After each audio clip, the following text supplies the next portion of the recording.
ప్రేమగల తండ్రి, కృపగల దేవ తండ్రి, ఇప్పటి వరకు చక్కటి తండ్రి వాక్యానుసారమైన కీర్తనలు తండ్రి మీ బిడ్డల ద్వారా పాడించారు, వినిపించారు. ప్రజల్లో తండ్రి మీరు మాట్లాడారు. మరికొన్ని చరిత్రకు ముడిపడిన సంగతులు తండ్రి మేము ధ్యానించబోతున్నాం. మాతో, మా అందరితో ఉండండి. ఎన్నో గలిబిలి వాతావరణాలు ఉన్నా వాళ్ళెవరో బయట వాళ్ళు కాదు తండ్రి, మా సహోదరులే తండ్రి. తెలుసో తెలియకో తండ్రి దేవుని పని చేస్తున్నామన్న స్పృహను కోల్పోయి తండ్రి ఒకరికి ఒకరు ఆటంకంగా ఉండడం తండ్రి అది ఎంతైనను శ్రేయస్కరం కాదు తండ్రి. కక్ష చేతనైనను మిస్స చేతనైనను ఏ విధము చేతనైనను సిలువను గూర్చిన వార్త ఈ సొసైటీకి ప్రకటింపబడాలి. ఆ కార్యము తండ్రి మీ బిడ్డలు చేస్తున్నారు. అపార్థం చేసుకున్న అన్నలు, పెద్దలు, సహోదరులు, దైవజనులు ఎవరైనా ఉంటే తండ్రి వారికి వీరికి సమాధానం కలగ చేయండి. ఉండేది కొద్ది కాలము తండ్రి. ఇందులో కోపాలు, తాపాలు తండ్రి పడుతూ అసలు సువార్త విషయాన్ని పక్కన పెట్టడం అనేది మాకంత అజ్ఞానము తండ్రి, మాకంత దౌర్భాగ్యం ఇంకెవరికి ఉండదు తండ్రి. సాతానుగాడు అలాంటి ఎత్తుగళ్ళేసి సంఘాన్ని తండ్రి, సహోదరుల్ని విడదీసే భావజాలం తండ్రి వాడు కలిగించే వైను ఆదరించి ఉంది దేవ. వాడిని గద్దించండి. వాడికి లోబడుతున్న వారిని లేవనెత్తండి. ఈరోజు తండ్రి ఇన్ని వేల రూపాయలు, లక్షల రూపాయలు ఖర్చు చేసి తండ్రి ఈ సభను ఏర్పరిచారు తండ్రి. ఎవరి నిమిత్తము ఈ సభను ఏర్పరిచారో మాకు తెలియదు తండ్రి. ఎవరో ఉన్నారు తండ్రి. ఈరోజు ఈ రాత్రి తండ్రి ఆ వ్యక్తితో మీరు మాట్లాడబోతున్నారు. ఆ వ్యక్తిని తండ్రి బలపరచండి తండ్రి. నూతనంగా తండ్రి అనేక ఆత్మలు తండ్రి మీ రాజ్యంలోకి చేర్చబడడానికి మమ్మల్ని వాడుకుంటారని కోరుతున్నాను దేవ తండ్రి. ప్రత్యక్షంగా పరోక్షంగా వింటున్న వారందరినీ మీ చేతులుగా అప్పగిస్తున్నాం. ఈ నిగూఢమైన సత్యాలు వినడానికి మమ్మల్ని అందరినీ సిద్ధపరుస్తారని కోరుతూ క్రీస్తు నామని ప్రార్థన సమర్పిస్తున్నాం తండ్రి. ఆమేన్. ఇక దయచేసి ఎవరు అటు ఇటు తిరగొద్దు. అందరి దగ్గర బైబిల్ ఉన్నాయా? ఓకే. క్రైస్తవ సమాజానికి ఈరోజు ఒక ప్రత్యేకమైన చరిత్ర నడుస్తుంది. ఏదో ఒక ట్రెడిషన్ ఉంది. చాలా వరకు క్రైస్తవ్యంలో ఉన్నవారు ఇది ఆచరిస్తారు. దాన్నే లెంట్ డేస్ అంటారు, శ్రమ దినాలు అంటారు. నేను శ్రమ దినాల గురించి చెప్పడానికి రాలేదు, శ్రమ దినాల చరిత్ర గురించి చెప్పడానికి రాలేదు, శ్రమ దినాల యొక్క ఉదంతాన్ని గుర్చిన చెయ్యాలా చేయకూడదని డిబేట్ చేయడానికి నేను ఇక్కడ నిలబడలేదు. నా ఉద్దేశం ఏంటంటే తెలుసో తెలియకో సాంప్రదాయంగానో లేకపోతే ఏదో ఒక విధంగానో ఈ నెలలో సిలువను గూర్చిన సందర్భాలు ఎక్కువ చదువుతారు. సిలువను గూర్చిన సందర్భాలు చదవడం అయితే చదువుతున్నారు తప్ప ఏడాదికి 7 మాటలు జ్ఞాపకం చేసుకుని 4 ఏడుపులు ఏడ్చి ఇంటికి వెళ్ళిపోతున్నారు. దీన్ని ట్రెడిషన్ అంటారు. ట్రెడిషనల్ క్రిస్టియానిటీ దేవుడికి అవసరం లేదు. సాంప్రదాయపు క్రైస్తవ్యం దేవుడికి అవసరం లేదు. ఎందుకంటే బయట వాళ్ళు ఏమనుకుంటున్నారంటే వాళ్ళ మనశ్శాంతి కొరకు వాళ్ళ టెంపుల్స్కి వాళ్ళు వెళ్ళి వస్తారు. మన వాళ్ళు కూడా ఏమనుకుంటున్నారంటే మనశ్శాంతి కొరకు చర్చికి వెళ్ళాలని కూడా. మనశ్శాంతుల కోసం చర్చికి రాకూడదు అయ్యా, నేర్చుకోవడానికి రావాలి. దేవుని గురించి 4 ముక్కలు నేర్చుకోవడానికి రావాలి. అందుకే నేర్పించడానికి చెప్పేవాడి చేతుల్లో బైబిల్ పెట్టాడు, వినే మీ చేతుల్లో బైబిల్ పెట్టాడు. ఎందుకు బైబిల్ పెట్టాడు? 4 ముక్కలు నేర్చుకుంటామని. ఏవి నేర్చుకుంటాం? ఆ 4 ముక్కలు నేర్చుకుంటే బైబిల్లో ఏముంది? ఆ బైబిల్లో బైబిల్ దేవుని యొక్క చరిత్ర ఉంది. బైబిల్ దేవుని యొక్క చరిత్ర, బయట దేవుళ్ళు కాదు, బైబిల్ దేవుని యొక్క చరిత్ర ఉంది. ఆ చరిత్రలో ఆ దేవుడు ఉన్నాడు గనక ఆ దేవుడిని గూర్చి నేర్చుకోవాలి. ఈయనను గూర్చి నేర్చుకుంటే కానీ అర్థం కాడండి అంటే అర్థము కాడు గనక కాడు. మీకు ఉదాహరణ చెప్తాను వినండి. మోసే జీవితాన్ని తీసుకోండి. మోసేకి పొద దగ్గర అర్థమైన దేవుడు వేరు.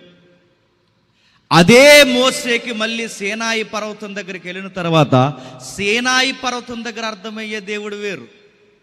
అదే సేనాయి పర్వతం దగ్గర మళ్ళీ 10 ఆజ్ఞలు తీసుకున్న తర్వాత కానాను భూభాగానికి దగ్గర పడుతున్నప్పుడు అర్థమైన దేవుడు వేరు. అంటే మోసే జర్నీ మీరు గమనించండి. దేవుడితో ప్రయాణం చేసే కొలది, నేర్చుకునే కొలది, చేసే కొలది ఒక రోజుకి దేవుడు మోసేకి ఎలా అయిపోయాడు చెప్పిన? ఫ్రెండ్ అయిపోయాడంట, స్నేహితుడు అయిపోయాడంట. అంటే ఒక స్నేహితుడు ఎలా అయితే ఒక మనిషితో మాట్లాడతాడో దేవుడు కూడా మోసేతో ఒక ఫ్రెండ్ అలా మాట్లాడతాడు. అంటే ఈ ఫ్రెండ్ లాంటి క్లోజ్నెస్ పొద దగ్గర లేదు. ఇంత ఫ్రెండ్లీ క్లోజ్నెస్ ఎక్కడ ఏదైతే మనకి సేనాయి పర్వతం ఉందో ఆ పర్వతం దగ్గర లేదు. కాలం గడిచే కొద్ది, అంటే ఈ దేవుడు ఎలాంటోడు, ఆయనను గూర్చి నేర్చుకునే కొలది, ఆయనను గూర్చి తెలుసుకునే కొలది రోజు రోజుకి తనను తాను బయలుపరుచుకుంటాడు. రోజు రోజుకి బయలుపరుచుకుంటాడు. అందుకే ప్రతిరోజు చదవాలి, ప్రతిరోజు నేర్చుకోవాలి. నా ఒక్కడ వర్తమానాలే కాదు, మీ దైవజనుడు ఒక్క వర్తమానాలే కాదు, ఎక్కడ దైవ వర్తమానం వినబడుతున్నా ఆ వర్తమానాల్లో కనీసం ఒక మొక్క అయినా నేర్చుకోవాలి. బైబిల్ చదవాలి, బైబిల్ గూర్చి వినాలి. ఏరి వినేవాళ్ళేరి, వాక్యాలు వినేవారేరి. బాగానే ఉన్నారు ఓపికగా, మిమ్మల్ని బట్టి నేను దేవుని స్తుతిస్తున్నాను. ఎందుకంటే 11 అయితే వెళ్ళిపోయే బ్యాచ్ చాలామంది ఉంటారు. ఎందుకంటే మరి ఇప్పుడు వీళ్ళు వెళ్ళకపోతే భూమి తిరగడం ఆగిపోద్ది. అందుకు 11 అయ్యేసరికి వెళ్ళిపోతారు. బాగానే ఉన్నారు ఓపికగా. నేను అనుకున్నాను పాటలు అయిపోయినాయి, చాలామంది బ్యాచ్ వెళ్ళిపోతారు అనుకుని, కానీ నా వ్యూ రివర్స్ అయింది. మీరు వచ్చింది పాటల కోసం కాదు, చెప్పండి, వాకింగ్ కోసం వచ్చింది. అందుకే ఇంత రాత్రి అయినా మీరు కూర్చున్నారు. మీ నమ్మకాన్ని వమ్ము చేయను, విలువైన వాక్యాన్ని చెబుతాను, జాగ్రత్తగా వినండి. బైబిల్, ఆ బైబిల్ చరిత్రలో చాలా నిగూఢమైన సత్యాలు ఉన్నాయి. అందులోంచి మచ్చుకొక రెఫరెన్స్లో నుంచి మనం జర్నీ స్టార్ట్ చేద్దాం. ఒకసారి అపోస్తుల కార్యములు తీయండి. అపోస్తుల కార్యములు 2వ అధ్యాయం. అపోస్తుల కార్యములు 2వ అధ్యాయం. అపోస్తుల కార్యములు 2వ అధ్యాయం 23వ వచనం చూడండి. అపోస్తుల కార్యములు 2వ అధ్యాయం 23వ వచనం నుండి, దేవుడు నిశ్చయించిన సంకల్పము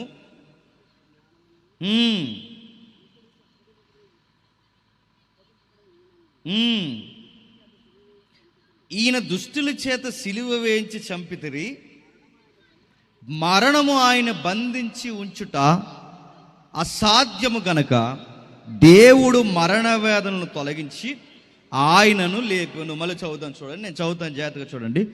దేవుడు నిశ్చయించిన సంకల్పమును ఆయన భవిష్యత్తు జ్ఞానమును అనుసరించి అప్పగింపబడిన ఈయనను మీరు దుష్టుల చేత సిలువ వేయించి చంపితిరి. ఒక విచిత్రమైన పదం రాస్తున్నాడు చూడండి. దేవుడికి భవిష్యత్తు తెలుసు, దేవుడికి రేపేం జరగబోతుందో తెలుసు. గమ్మత్తు, దేవుడికి రేపేం జరగబోతుందో తెలుసు. అయితే తన నమ్మిన దేవుని పిల్లలకు కూడా రేపేం జరగబోతుందో కూడా ముందే చెప్పేస్తాడన్నమాట. నా మాటలు అర్థమవుతున్నాయి లేదు? అంటే తను వెంబడించిన భక్తులకి, తను ప్రేమించిన భక్తులకి తాను జరిగించబోయే కార్యాల గురించి చెప్పకుండా ఏది దాయడు. ముందే తన ప్లాన్ ఏంటో ఓపెన్ చేస్తాడు తన పిల్లలకి. ఉదాహరణ చెప్తాను వినండి. సొదొమ గొమొర్రాను తీసేయాలనుకున్నాడు. ఎవరికి చెప్పాడండి? వచ్చి అబ్రహాముకి చెప్పాడు. ఏమని? నేను సొదొమ గొమొర్రాన్ని తీసేయాలను. ఎందుకు చెప్తున్నాడు? ఎందుకంటే తాను ఇష్టపడిన పిల్లలకి రేపేం చేయబోతున్నాడు ముందే చెప్పండి, చెబుతాడు. ప్రపంచం మీదకి జలప్రయాణం రప్పిస్తున్నప్పుడు 100 ఏళ్ల ముందు నుంచే, లేదా 1000 ఏళ్ళు, బాగా వినాలి, 1000 ఏళ్ళు అంటే ఆనోకు దగ్గర నుంచి అక్కడ మొదలు పెడితే నోవహు కాలం వరకు సుమారు 1000 సంవత్సరాల నుంచి తన చిత్తానుసారమైన ఆనోకు, మెతుసల, నోవహు లాంటి వారికి ముందే చెప్పాడా లేదా? చెప్పాడు. మీరు ఎక్కడైనా చూడండి, ఆయన చెయ్యబోయేది ముందు తన పిల్లలకి చెబుతాడు. ఆయన ఖచ్చితంగా చెప్పే చేస్తాడు, చెప్పకుండా చేయడు. ఆయన చెప్పి చేస్తాడు, చెప్పొస్తాడు. ఇలా చేస్తానని ముందే హెచ్చరిస్తాడు. ఆ ప్రకారం నడవమని తన బిడ్డలకు ప్లాన్ ఆఫ్ యాక్షన్ స్టార్ట్ చేస్తాడు. ఒక మాట చెప్పాలంటే రూట్ మ్యాప్ ముందే ఇచ్చేస్తాడు అన్నమాట. అలాంటిది ఈ జగత్తు పునాది వేయబడక మునిపే ఏం చెప్పాడంటే ఎక్కలేని వార్తలు ఎక్కువైపోయినాయి. ఈ 2 వారాల నుంచి మీరు చూసారా? సముద్రం పొంగిపోతుంది. ఎందుకు పొంగిపోతుంది? లోపల నుంచి ఏదో వచ్చేస్తుందంట. సముద్రం పొంగిపోతుంది. దాని పేరు లివ్యతాన్ అంటున్నారు. తెలుగు బైబిల్లో మకరం అని ఉంది. ఆ సబ్జెక్ట్ నేను చెప్పట్లేదు, కానీ ఏదో వచ్చేస్తుంది భీకరమైన జీవి. అది పొంగితే అంటే సుమారు 800 మీటర్లు ఉందంట. ఆ 800 మీటర్లు ఉన్నది ఇలా పైకి లెగిస్తేనట నీరు ఒకేసారి భూమండలం మీదకి వచ్చేస్తుందట. అంతకు చనిపోతారట. లేవద్దని అందరూ ప్రార్థన చేస్తున్నారట. ఎక్కడ చూడండి లివ్యతాన్. ఈ వీడియోస్ ఎక్కువైపోయినాయండి. వీలైతే ఫాలో అవ్వండి. మా చర్చిలో చెప్తాను, అది ఇక్కడ చెప్పనులేండి. ఇలాంటి వార్తలు అంటే ఎక్కడైనా మీరు చూడండి. అంతకుముందు చూపించారు ఒక వీడియో, ఏమనంటే అదిగో తాబేళ్ళన్నీ ఒడ్డుకొచ్చేసే. దేనికి సంకేతం అంటే ఈ ప్రపంచం అంతమైపోతుందని సంకేతం. మరొక వీడియో పెట్టాడు. ఏమని వీడియో పెట్టాడంటే అదేదో తెల్లని చేప బయటకు వచ్చేసింది. అంతే, కంగారైపోతున్నారు. ఇదిగో జపాన్లో ఇలా ముందే వచ్చింది, జపాన్ మునిగిపోయింది. జపాన్లో ఆ సునామీ వచ్చే ముందు ఆ తెల్లటి చేప బయటకు వచ్చింది. ఇప్పుడు మళ్ళీ ఈ చేప బయటకు వచ్చిందంటే ఈసారి ఏ దేశం పోతాదో అని భయపడిపోతారు.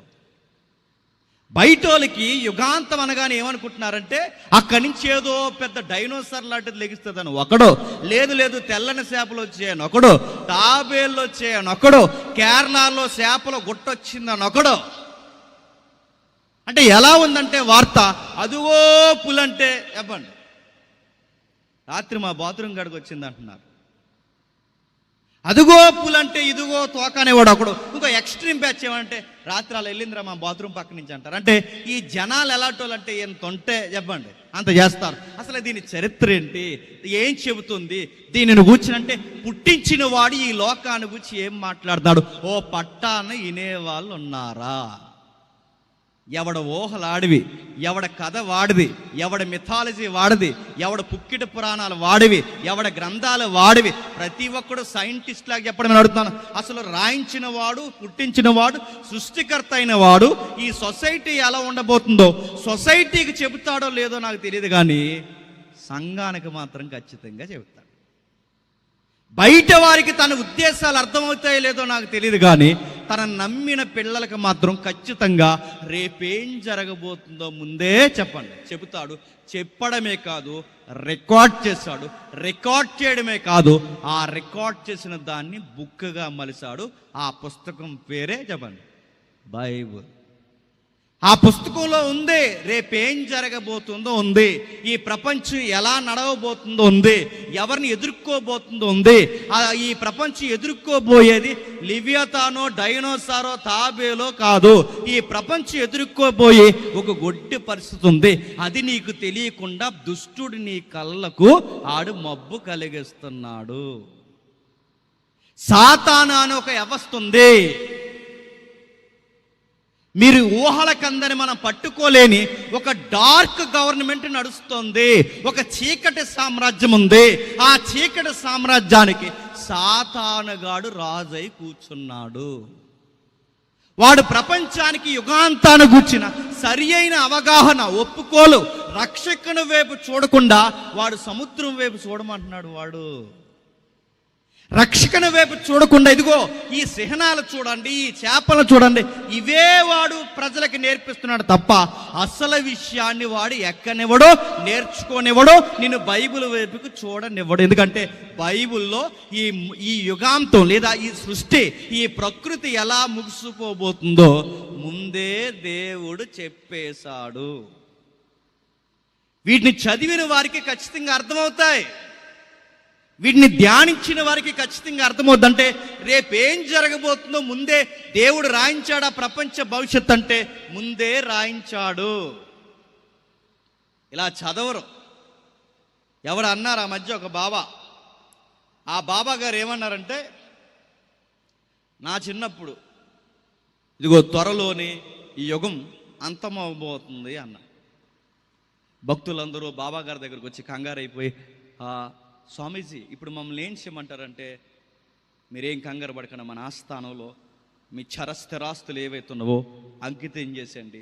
మనం త్వరలోనే ఈ ప్రకృతిలో ప్రకృతిగా, సృష్టిలో సృష్టిగా మనం లయమైపోతూ ఒక కొత్త జీవితాన్ని మనం ప్రారంభిద్దామని ఇలాంటి మెథాలజీ ప్రార్థనలు వాళ్ళకి నేర్పించాడు. అందరూ భక్తులు వచ్చారు. కొంతమంది భక్తులు ఉంటారు కదా, వాళ్ళు అడిగారు, స్వామీజీ త్వరలోనే ఈ ప్రపంచం అంతమైపోతుంది అనడానికి సైన్ ఏంటి అని అడిగారు, గుర్తు ఏంటి అని అడిగితే అప్పుడు బాబా గారు ఏమన్నారంటే, రేపు నిండు పౌర్ణమి, పెద్ద చంద్రుడు వచ్చినప్పుడు పౌర్ణమి అని అంటారు. రేపు నిండు పౌర్ణమి, ఆ పౌర్ణమి నాడు అదిగో ఆ చంద్రుడు అలా బయటకు వస్తాడు. తీక్షణంగా చూడండి, చంద్రుడిలో మీ బాబా గారు కనబడతారు అన్నాడు. భక్తులందరూ తెగొచ్చారు, బయటికి చూస్తున్నారు. ట్రైన్లో నుంచి వెళ్తున్న వాళ్ళు కిటికీలోంచి చూసేస్తున్నారు, బస్సుల్లోంచి వెళ్తున్న వాళ్ళు బస్సుల్లోంచి చూస్తారు. నేను చెప్పేది నిజమా అబద్ధం TV9లో ఉంటుంది చూడండి మీరు, చాలా సంవత్సరాల క్రితం. బస్సుల్లోంచి చూస్తున్నారు, బస్సుల్లో ట్రైన్లోంచి చూస్తున్నారు, ఆటోలు ఆపేసి చూస్తున్నారు, రోడ్లెక్కి చూస్తున్నారు, అందరూ చూస్తున్నారు. ఏడి బాబాగారు అని చూస్తే బాబాగారు కనబడలేదు. ఎందుకంటే ఆ రోజు మేఘాలు వచ్చేసాయి. తర్వాత రోజు వెళ్ళారు, మొత్తం అడిగారు, బాబాగారు రాత్రి మీరు కనబడలేదంటే, నేను కనబడదాం అనుకున్నాను కానీ మేఘాలు అడ్డు రావడం వలన మీకు కనబడలేదు. అడుగుతున్నాను, చంద్రుడినే కంట్రోల్ చేసినోడు మేఘాలను కంట్రోల్ చేయలేడు, భక్తులు ఎవరో అడగలేదు.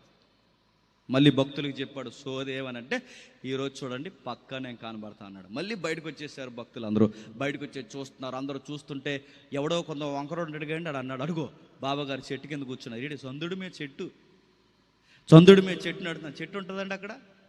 మన చిన్నప్పటి నుంచి మా మామని చెప్పింది వాళ్ళు చెప్తున్నారు అనమాట.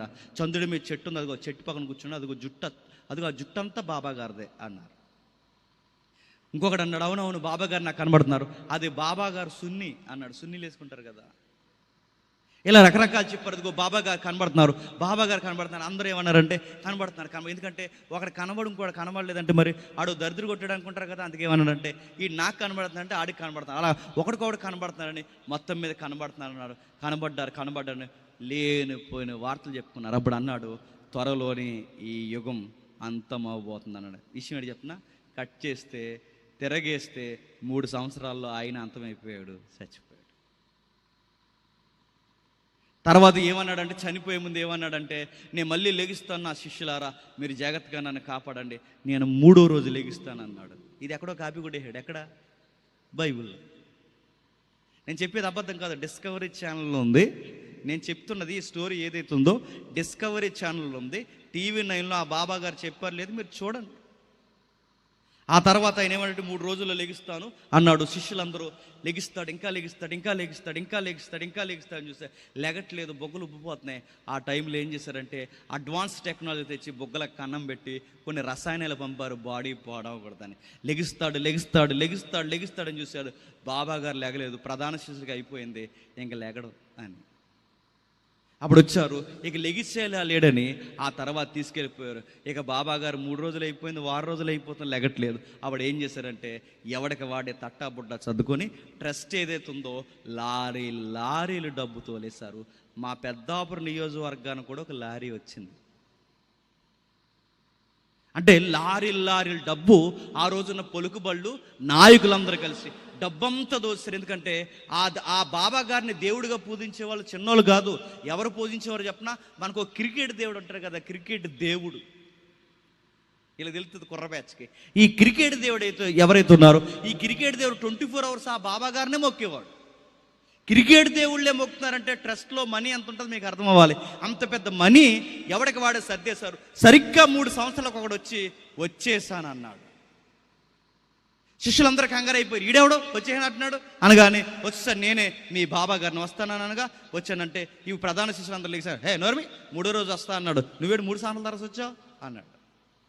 లేదు నేనే వచ్చేసానంటే నువ్వు వచ్చినా మేము ఒప్పుకోమన్నారు. ఎందుకంటే ఇప్పుడు ఈయన అని కన్ఫర్మ్ చేశారు అనుకోండి, డబ్బు అంతా అప్పుడు కూడా నొక్కేశారుగా, ఇప్పుడు ఏం చేయాలి? డబ్బు తేవాలి.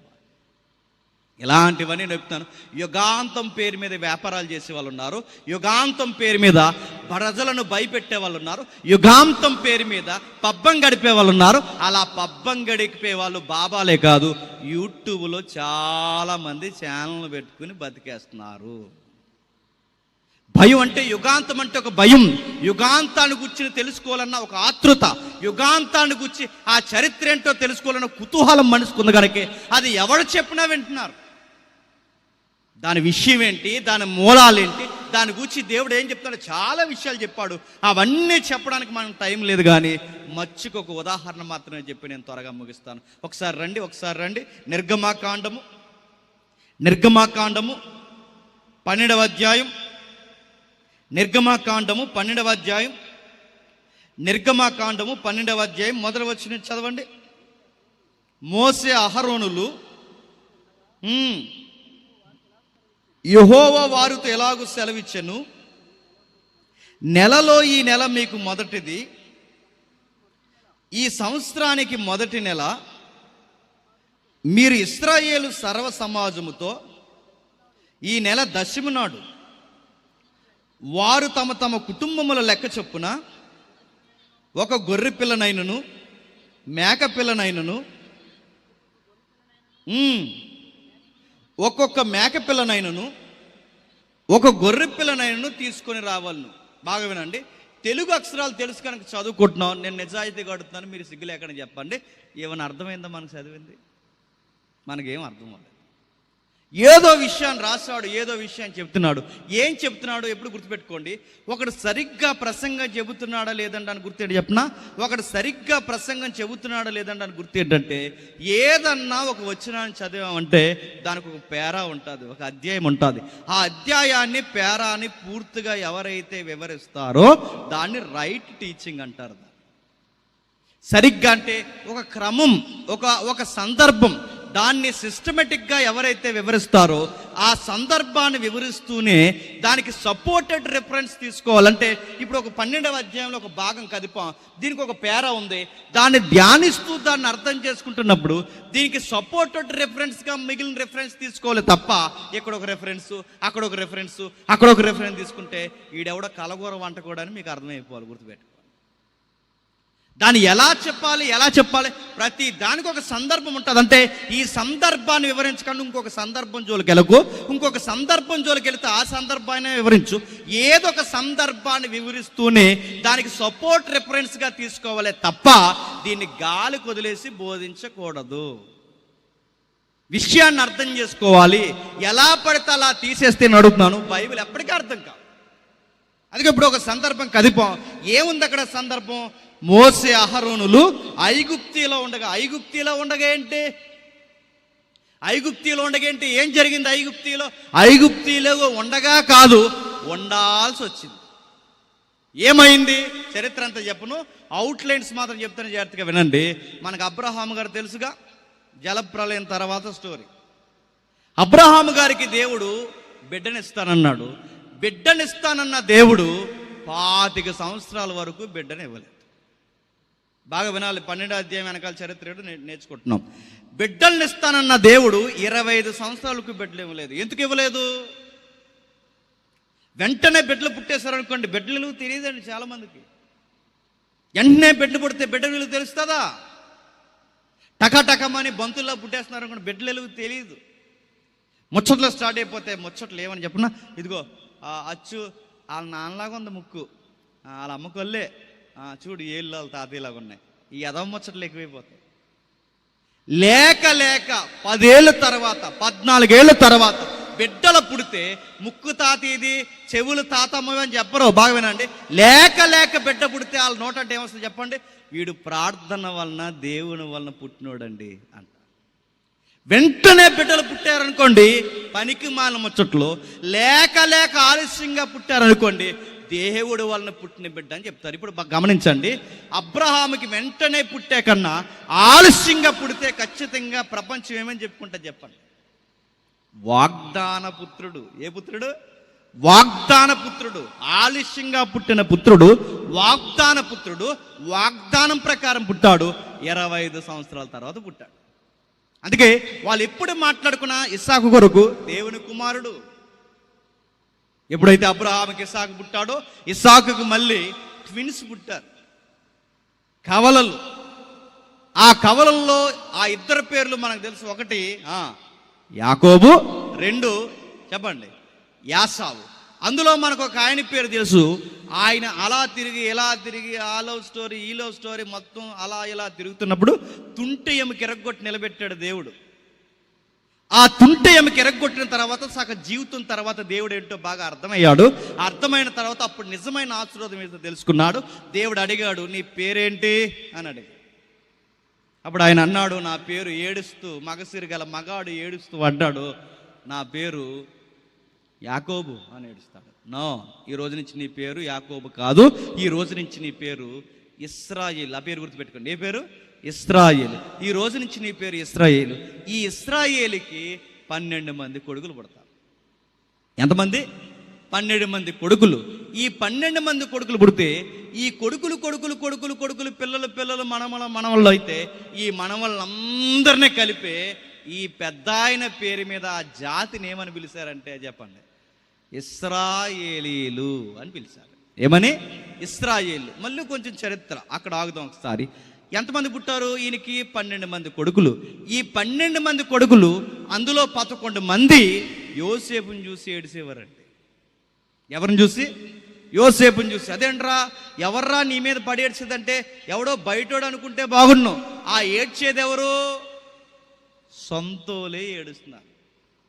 ఎప్పుడు గుర్తుపెట్టుకోండి, మన నాశనాన్ని బయటోళ్ళు బాగా కోరుకుంటారు లేదో నాకు తెలియదు, కానీ చెప్పండి, మన సొంతోళ్ళే బాగా పొడుస్తారు. గుర్తుపెట్టుకోండి. ప్రపంచంలో డేంజరస్ ఎనిమీస్ ఎవరో చెప్పనా?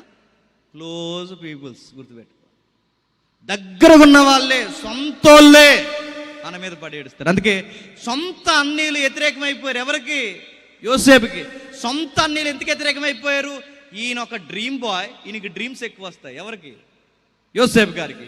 ఏం డ్రీమ్ వచ్చింది? అన్నా నాకు ఒక కళ వచ్చిందిరా అన్నాడు. ఏం కలరా అని అడిగితే, ఏమీ లేదురా కళ, ఒక పన నిలబడింది, మిగిలిన 11 పనులు ఆ పనకి ఇలా సాష్టాంగ పడుతున్నాను కానీ సర్రం అనిపోయారు వాళ్ళు. ఎందుకు?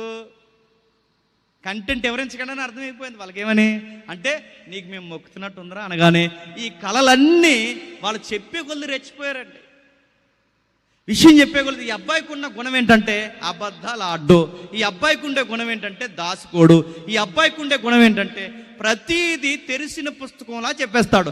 అలాగే చెప్పేసి ఏమనంటే, నాకు ఈ కళ వచ్చిందిరా, మిమ్మల్ని ఏలుతున్నట్టు అనిపిస్తున్నట్టు ఇంకా అనకముందే వాళ్ళకి అర్థమైపోయి తిట్టుకోవడం మొదలెట్టారు. మళ్ళీ కళ వచ్చింది. ఏమని కళ వచ్చిందంటే ఆ కళ చెప్పాడు. అన్న మళ్ళీ కళ వచ్చింది, ఈసారి సూర్యచంద్ర నక్షత్రాలు 11 నక్షత్రాలు, సూర్యుడు చంద్రుడు 11 నక్షత్రాలు కలిపి ఒక నక్షత్రానికి సాష్టాంగ పడుతున్నట్టున్నాయని. కానీ రే నీకు ఎంత పొగరకపోయిందంటే అమ్మా నాన్న కూడా నీకు దండం పెడతారు అంటున్నారు నువ్వు అంట. అంటే ఈ అబ్బాయితో వచ్చిన గొడవ ఏంటి?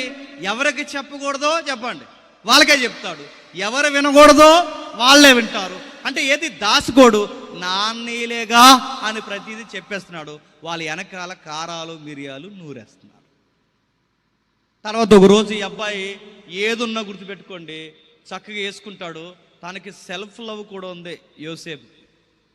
తనను తాను ప్రేమించుకుంటాడు. అతిగా కాదు కానీ కొంతవరకు తనను తాను ప్రేమించుకుంటాడు. అందుకే వాళ్ళ నాన్నగారు విచిత్రమైన క్లాతులన్నీ కుట్టి ఒక మంచి చొక్కాయి చేసి ఆ చొక్కా యోసేపుకి ఇస్తే దాసుకోకుండా అన్నయ్యల ముందు వేసుకుని తిరుగుతుంటే ఈ మాసిపోయిన గడ్డాలు చిరిగిపోయిన చొక్కాలు వేసుకున్న వాళ్ళకి ఎలా ఉంటుందండి? ఈటొచ్చేసింది వెనకాల నుంచి. సొంత అన్నయ్యలే బట్టలు వేసుకుంటే ఏడుస్తున్నారు. సొంత అన్నయ్యలే, బాగా వినండి, కలొచ్చిందిరా అని చెబితే ఏడుస్తున్నారు. సొంత అన్నయ్యలే తమ్ముడు యొక్క సక్సెస్ని చూడలేకపోతున్నారు. వాళ్ళ నాన్నగారు ప్రేమించి ఒక చొక్కా ఇస్తే ఆ అబ్బాయి చొక్కా దాసుకోడు, చక్కగా వేసుకుని తిరుగుతున్నాడు. అప్పుడే ఇచ్చాడు, అప్పుడే వేసుకుని తిరుగుతున్నాడు. నేను అడుగుతున్నాను, మనకే కనుక కొత్త బట్టలు ఇస్తే మనం ఏం చేస్తాం చెప్పండి? ఆ చొక్కా వేసుకోవాలంటే పండగైనా రావాలి, ఎవరికైనా పెళ్ళి అయినా జరగాలి. అప్పటి వరకు అది బీరువాలు అలా చూస్తుంది. ఆ ట్యాగ్ కూడా తెంపం. యోసేపు నీకులాగా నాకులాగా పిసిని కొట్టేవారం కాదు. ఆయన ఏం చేస్తాను చెప్పండి, ఎప్పుడప్పుడే చక్కగా వేసుకుని తిరుగుతాడు. ఇలా వేసుకుని తిరుగుతున్నప్పుడు వాళ్ళు చూడలేకపోయారు, తీసుకెళ్ళి అక్కడ పడేస్తారు. ఆ పడేస్తే తీసుకెళ్ళి అక్కడి నుంచి వ్యాపారవేత్తలు తీసుకెళ్ళి ఎవరైతే ఒక పెద్దింటోళ్ళు ఉన్నారో ఆ పెద్దింటి ఎవరైతే ఉన్నారో ఈజిప్ట్లో గవర్నమెంట్ ఎంప్లాయీకి పోతీపరగా అమ్మేస్తారు. అక్కడ పోయి ఏదో పని చేసుకుంటున్నాడు అబ్బాయి. ఎక్కడున్నా మీరు గమనించండి, ఎక్కడున్నా దేవుడిచ్చిన డ్రీమ్ మిస్ అవ్వడు. అక్కడ ఉన్నాడు, దేవుడిచ్చిన దర్శనం ఎప్పటికైనా నెరవేరుతుందని ఓపికగా ఎదురు చూస్తున్నాడు. సరిగ్గా అదే టైంలో ఒక ఆవిడ చాలా డిస్టర్బెన్స్ చేసింది. ఎవరిని? యోసేపు గారిని. బాగా వినాలి, 12వ అధ్యాయం ఏంటో చూస్తున్నాం. నా మాటలు అర్థమవుతున్నాయా? కొంతసేపు ఏం అర్థం అవ్వవు, అర్థమైపోయినా అర్థమైనట్టే చూడండి. నా వైపు అంత అర్థమవుద్దు, గ్యారంటీ ఇస్తున్నాను. కొంచెం తర్వాత అంత అర్థం. ఒక ఆవిడ చాలా డిస్టర్బ్ చేసింది, ఆఫర్లు ఇచ్చింది, అలాగంది ఇలాగంది, ఎన్నో మాటలు చెప్పింది. ఆయన ఒప్పుకోలేదు. బైబిల్ ఇలా రాయబడింది, దినదినము మాట్లాడచ్చు. ఏంటట? దినదినం మాట్లాడచ్చు. మీకు ఒక విషయం చెప్పనా, ఎక్కువగా ఎవరితో అయినా మాట్లాడితే విస్తారమైన మాటల్లో చెప్పండి దోషం ఉంటుంది. లేదండి నన్ను చెల్లి అని పిడతాడు, నీ బొంద అని పిలిచాడు, మాట్లాడు. లేదండి నన్ను అన్నయ్య నీ బొంద, మాట్లాడకో. నన్ను తమ్ముడు అని పిలిచాడు, తమ్ముడు లేదు బొంద లేదు, మాట్లాడకో. విస్తారమైన మాటల్లో ఖచ్చితంగా దోషం ఉంటుంది. అంటే ఆవిడ స్కెచ్ చేసింది, రోజు రోజుకి మాట్లాడితే ఈ రోజు మాట్లాడకపోవచ్చు, రేపు మాట్లాడకపోవచ్చు, ఒకరోజు మాట్లాడకపోవచ్చు, కానీ ఖచ్చితంగా ఒక రోజు నా మాటలకి ఖచ్చితంగా చెవి ఒగ్గుతాడు. మనుషులు పాడైపోయే విధానం ఏంటో చెప్పిన, రోజు ఒకడు వెనకాల తిరుగుతున్నాడు అనుకోండి, చెల్లెలు చెప్తున్నాను వినండి, రోజు ఒకడు వెనకాల తిరుగుతున్నాడు అనుకోండి అని తిట్టుకుంటారు, రోజు వెనకాల తిరుగుతున్నాడు తిట్టుకుంటారు, వెనకాల తిరుగుతున్నాడు కుక్కలా తిరుగుతున్నాడు ఎదవని తిట్టుకుంటారు. కానీ ఒక రోజు ఆడు తిరిగి ఆగిపోయాడు అనుకోండి, ఈడు ఎక్కడ పోయాడని ఆలోచిస్తారు. అది హ్యూమన్ నేచర్. అది రోజు ఒకడు మెసేజ్లు పెట్టి సడన్గా పెట్టడం మానేసావు అనుకో, నీకే పెట్టేయాలనిపిస్తుంది. ఇది పాప అనుకున్న ముసుగు, గుర్తుపెట్టుకోండి. ఇలాంటి ముసుగు యోసేపు దగ్గర ఉపయోగిస్తుంది. రోజు మాట్లాడుతుంది. నేను అడుగుతున్నాను, వాడెవడు అని అడిగితే ఆవిడ చెప్తుంది, నాకు నచ్చినోడు అని చెప్తాను. మాట్లాడుతుంది. అబ్బాయి భక్తి కలిగి దేవుడికి భయపడేవాడు కనుక ఆవిడని ఇగ్నోర్ చేశాడు, మాట్లాడినన్నాడు. ఆవిడకి చెంప చెల్లుమలిపోలే ఒక మాట అన్నాడు, మా అయ్యగారికి నువ్వు భార్యవి కనుక ఆయన నాకు అయ్యగారు అయితే నువ్వు నాకేమవుతావు, అమ్మగారు అవుతావు. దయచేసి ఇలాంటివి నా దగ్గర వర్కౌట్ అవ్వదంటే మొత్తం మీద నిందేసింది, తీసుకెళ్ళి లోపల పడేసింది. ఆ లోపల పడేసిన తర్వాత మౌనంగా అక్కడ శిక్ష అనుభవిస్తున్న ఆయనకి మళ్ళీ పక్క వారికి డ్రీమ్స్ వస్తున్నాయి. ఆ డ్రీమ్స్కి మళ్ళీ ఈయన జవాబులు చెప్తున్నాడు. ఇప్పుడు ఏకంగా రాజుకి ఒక కళ వచ్చింది. ఆ కళకి భావాలు చెప్పేవాడు ఎవరున్నారంటే యోసేపుని బయటికి తీసుకొచ్చారు. ఆ యోసేపుని బయటికి తీసుకొస్తే చెప్పాడు, ఏమి లేదు సార్, ఆర్థిక మాన్యం రాబోతుందని చెప్పాడు. దేశం యొక్క దళసర ఆదాయం పడిపోతుంది, కరువు విలయతాండం చేయబోతుంది. ఇప్పుడు కనుక ఫైనాన్షియల్ బడ్జెట్ లెక్కలు మీరు సరిగ్గా వేయకపోతే, ఫైనాన్స్ సరిగ్గా మీరు గీయకపోతే, బడ్జెట్ సరిగ్గా మీరు గీయకపోతే, దళసర ఆదాయాన్ని దేశంలో ఎగుమతులు దిగుమతులు మీరు సరిగ్గా పట్టించుకోకపోతే దేశానికి అన్నం కూడా దొరకదని చెప్పేశారు. మరి ఏం చేయాలి? ఇదిగో నా దగ్గర ఒక ఐడియా ఉంది. మీరు ఇలా నిల్వలు చేస్తే, ఇలా ఆ ధాన్యాన్ని మీరు ఎగుమతులు దిగుమతుల విషయంలో మనం ఇలా డంపింగ్ చేసి జాగ్రత్తగా దాయగలిగితే, ఇలా అకౌంట్ మనం మెయింటైన్ చేయగలిగితే, ప్రపంచానికి కొర వచ్చినప్పుడు మన దేశమే ఇతరుల దేశాలకి ధాన్యాన్ని అమ్మొచ్చు. నా లెక్కలు ఖచ్చితంగా మీరు పాటిస్తే మనం అన్నం పెట్టే దేశం అవుతామని ఫరోకి ఎప్పుడైతే సలహా ఇచ్చాడో అతడు అదిరిపోయాడు. నీలాంటి బడ్జెట్ లెక్కలు చెప్పేవాడు నా దగ్గర ఒకడు సరైన లేడు, నువ్వే నా దగ్గర ఫైనాన్షియల్ మినిస్టర్గా ఉండాలని చెప్పి ఆయన తీసుకొచ్చి ఏం చేశాడు తెలుసా? ఆర్థిక మంత్రి వాదాలో అన్ని వాదాలు ఆయనకి ఇచ్చేసాడు. ఏమని? యోసేపు పర్మిషన్ లేకుండా ఒక డెక్కైనను కదలడానికి వీల్లేనంత పర్మిషన్ ఇచ్చేసాడు. అంతే, మొత్తం యోసేపు చేతుల్లోకి వెళ్ళింది. రాజుగారు బాగా వినండి, రాజుగారు ఏ శాస్త్రం చేయాలన్నా డిస్కషన్ ఎవరితో పెడతాడు? యోసేపుతో పెడతాడు. అంత ఎత్తుకు ఎదిగిపోయిన తర్వాత మొత్తం ప్రపంచ దేశాలకు అనుకున్నట్టుగానే కరువు వచ్చినాయి. ఆ కరువు కానాను దేశానికి కూడా వచ్చింది. అంతే, ఈ సిగ్గుమాల అన్నీలు మాసిపోయిన గడ్డాలు, మాసిపోయిన సొక్కాలు వేసుకుని అడుక్కోవడానికి వచ్చారు. ఎక్కడికి చెప్పాలి? యోసేపు దగ్గరికి. మీకు విషయం చెప్పనా, మనల్ని ఎవరు ఎద్దేవి చేస్తారో, మనల్ని ఎవరు ఎటకారం చేస్తారో, మనల్ని ఎవరైతే పాడైపోవాలని చూస్తారో మీరు ఓపికగా ఉండండి, ఒకరోజు మన దగ్గరికి అడుక్కోవడానికి వస్తారు. ఈ లోపల నువ్వు కంగారు అయిపోయి పిడిగారిపోవాలని ప్రార్థన చేయకు. వెయిట్ చేయి, ఎదురు చూడు. ఎంత శ్రమ ఉన్నా, ఎంత నింద ఉన్నా ఆ విషయం కొరకు అలా ఎదురు చూడు. నిన్ను బాధ పెట్టిన ఆ నోరులే, నిన్ను ఇబ్బంది పెట్టిన ఆ కళ్ళే, నిన్ను ఉండకూడదని చేసిన ఆ మనుషులే దిక్కు దివాణం లేకుండా ఒక రోజు నీ దగ్గరకు వచ్చి నిలబడతారు కాదు, నిలబెడతాడు. ఖచ్చితంగా అలాంటి రోజులు వచ్చా యోసేపు జీవితంలోనికి వచ్చారు. మాట్లాడుతున్నారు, అయ్యా తలలు కూడా ఎత్తలేకపోతున్నారు, అయ్యా ఇదిగో ఇలా పరిస్థితి ఉందనగానే ఎక్కడి నుంచి వచ్చారు? పలానా. అడ్రస్ ఏంటి? పలానా. ఏం తెచ్చారు? పలానా. సరే ధాన్యాలు పట్టుకెళ్ళండి. విషయం అంతా జరిగింది. మళ్ళీ వచ్చారు, చిన్న ట్రిక్ ఉపయోగించాడు, అడ్డంగా ఇరికించాడు, ఒక విషయం చెప్పాడు, గల్లు నేడుస్తున్నారు. వెంటనే ఓపెన్ అయిపోయాడు. తమ్ముడు అన్నాడు, అన్నయ్య మీరు ఎవరు అనుకుంటున్నారు? నేను ఎవరో కాదు, నేను చనిపోవాలని కోరుకున్నారే, లేదా చనిపోవాలని కోరుకున్నారే ఆ తమ్ముడు ఇంకా బతికున్నాడు, వాడు ఎవడో కాదు, నేనే అని చెప్పాడు. సిగ్గుపడిపోయారు. ఏం చేయాలో అర్థం కాలేదు. ఎందుకంటే వాళ్ళ తప్పు వాళ్ళ ముఖాల మీద కనబడుతుంది, వాళ్ళు చేసిన నేరం ముఖం మీదకి భూతంలో వచ్చింది. అప్పుడు అన్నారు, అయినా ఒక విషయం రా, నేను మిమ్మల్ని ఏమి అన్న, ఎందుకంటే మంచో చెడో ఏదో జరిగించారు, కానీ మీరు చేసిన కీడు నాకు మేలుగా దేవుడు మలిసేశాడు. మీరు చేసిన కీడు దేవుడు నాకు మేలుగా మలిచేశాడు.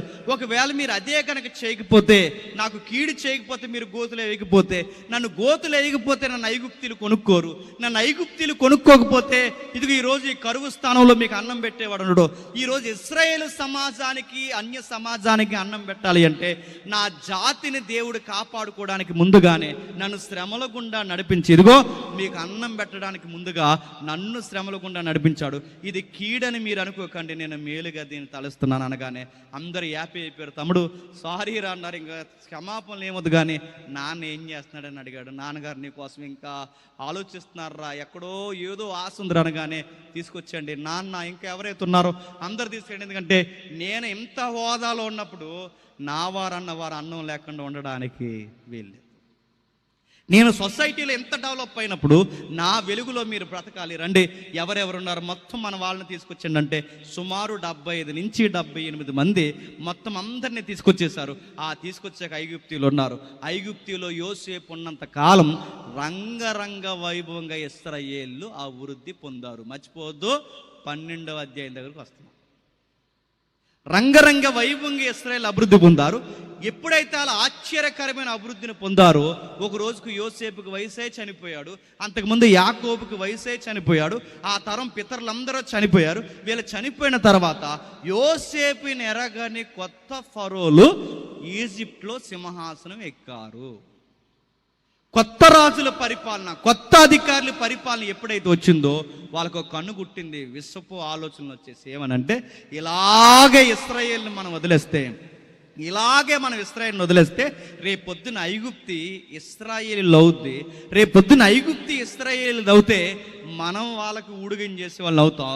మన అధికారులు ఇశ్రాయేలు అవుతారు. అయినా మన దేశంలో వేలు విస్తరించడం ఏంటి, మన దేశంలో వీళ్ళ జాతి వైభవం ఏంటి నేను అడుగుతున్నాను అని ఒకళ్ళు మాట్లాడుకుని ఏమనుకున్నారంటే, రేపటి నుంచి వాళ్ళకి రావాల్సిన రేషను, రాయితీలు ఏవైతే ఉన్నావో మొత్తం బంద్ చేసేయండి.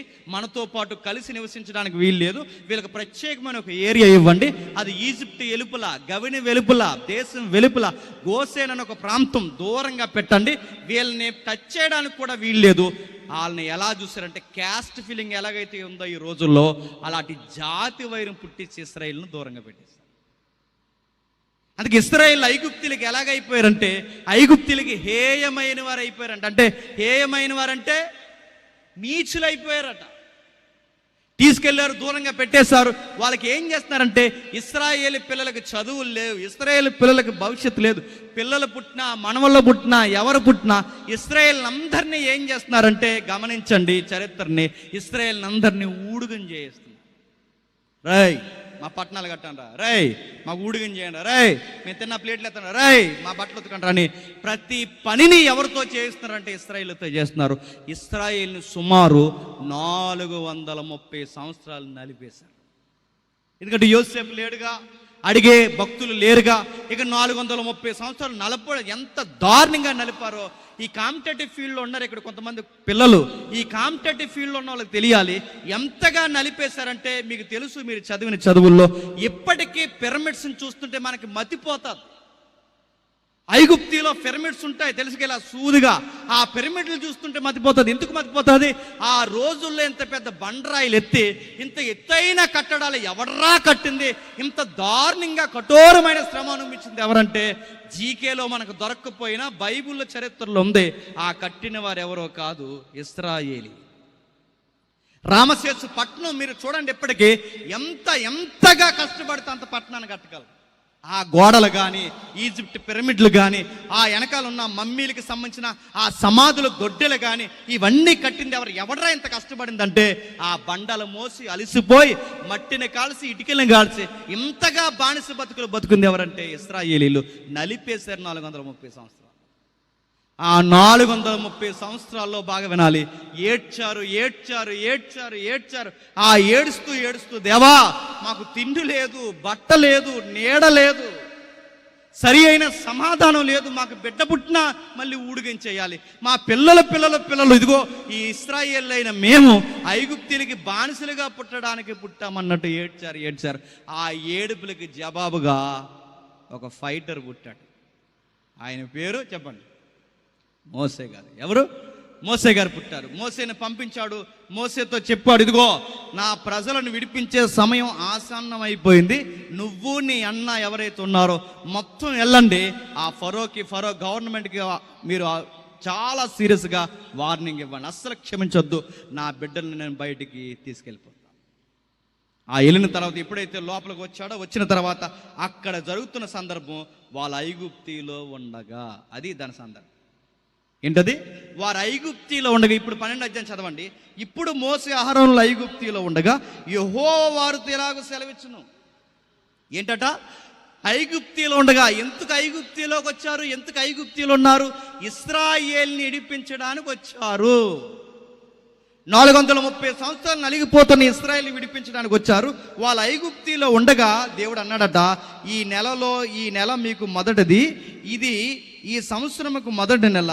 మీరు ఇశ్రాయేల్ సర్వ సమాజంతో ఈ నెల దశమి నాడు వారు తమ తమ కుటుంబంలో లెక్క చొప్పున ఒక్కొక్కడు గొర్రె పిల్లనైనను మేక పిల్లనైనను, ప్రతి ఇంటికి ఒక గొర్రె పిల్లనైనా మేక పిల్లనైనను తీసుకొనవలెను. ఏం చెప్తున్నాడు? ఏదో చరిత్ర చెప్తున్నాడు. ఎందుకు చెప్తున్నాడు? ఈ అధ్యాయాన్ని మనం ఎందుకు నేర్చుకుంటున్నాం? జాగ్రత్తగా వినండి. యుగాంతం యుగాంతం యుగాంతం యుగాంతం యుగాంతం అంటున్నారుగా. లోకం అంతమైపోతుంది అంటున్నారుగా. ఎలా అంతమవబోతుందో ముందే ఈ నిర్గమకాండంలో చెప్పేశాడు. అర్థమైన వాళ్ళు ఇప్పటికీ అంచనా వేస్తారు, అర్థం కాని వాళ్ళు ఇంకా నా వైపు ఎర్రగా చూస్తారు. మళ్ళీ చెప్తున్నాను వినండి. జరగబోయే విషయం ఏదైతే ఉందో ముందే ఐగుప్తిలో దేవుడు తన ప్రజలకు చూపించి దాన్ని రాయించి ఇదే జరగబోతుందని మనకి చెప్పేశాడు. ఏం జరుగుతుంది?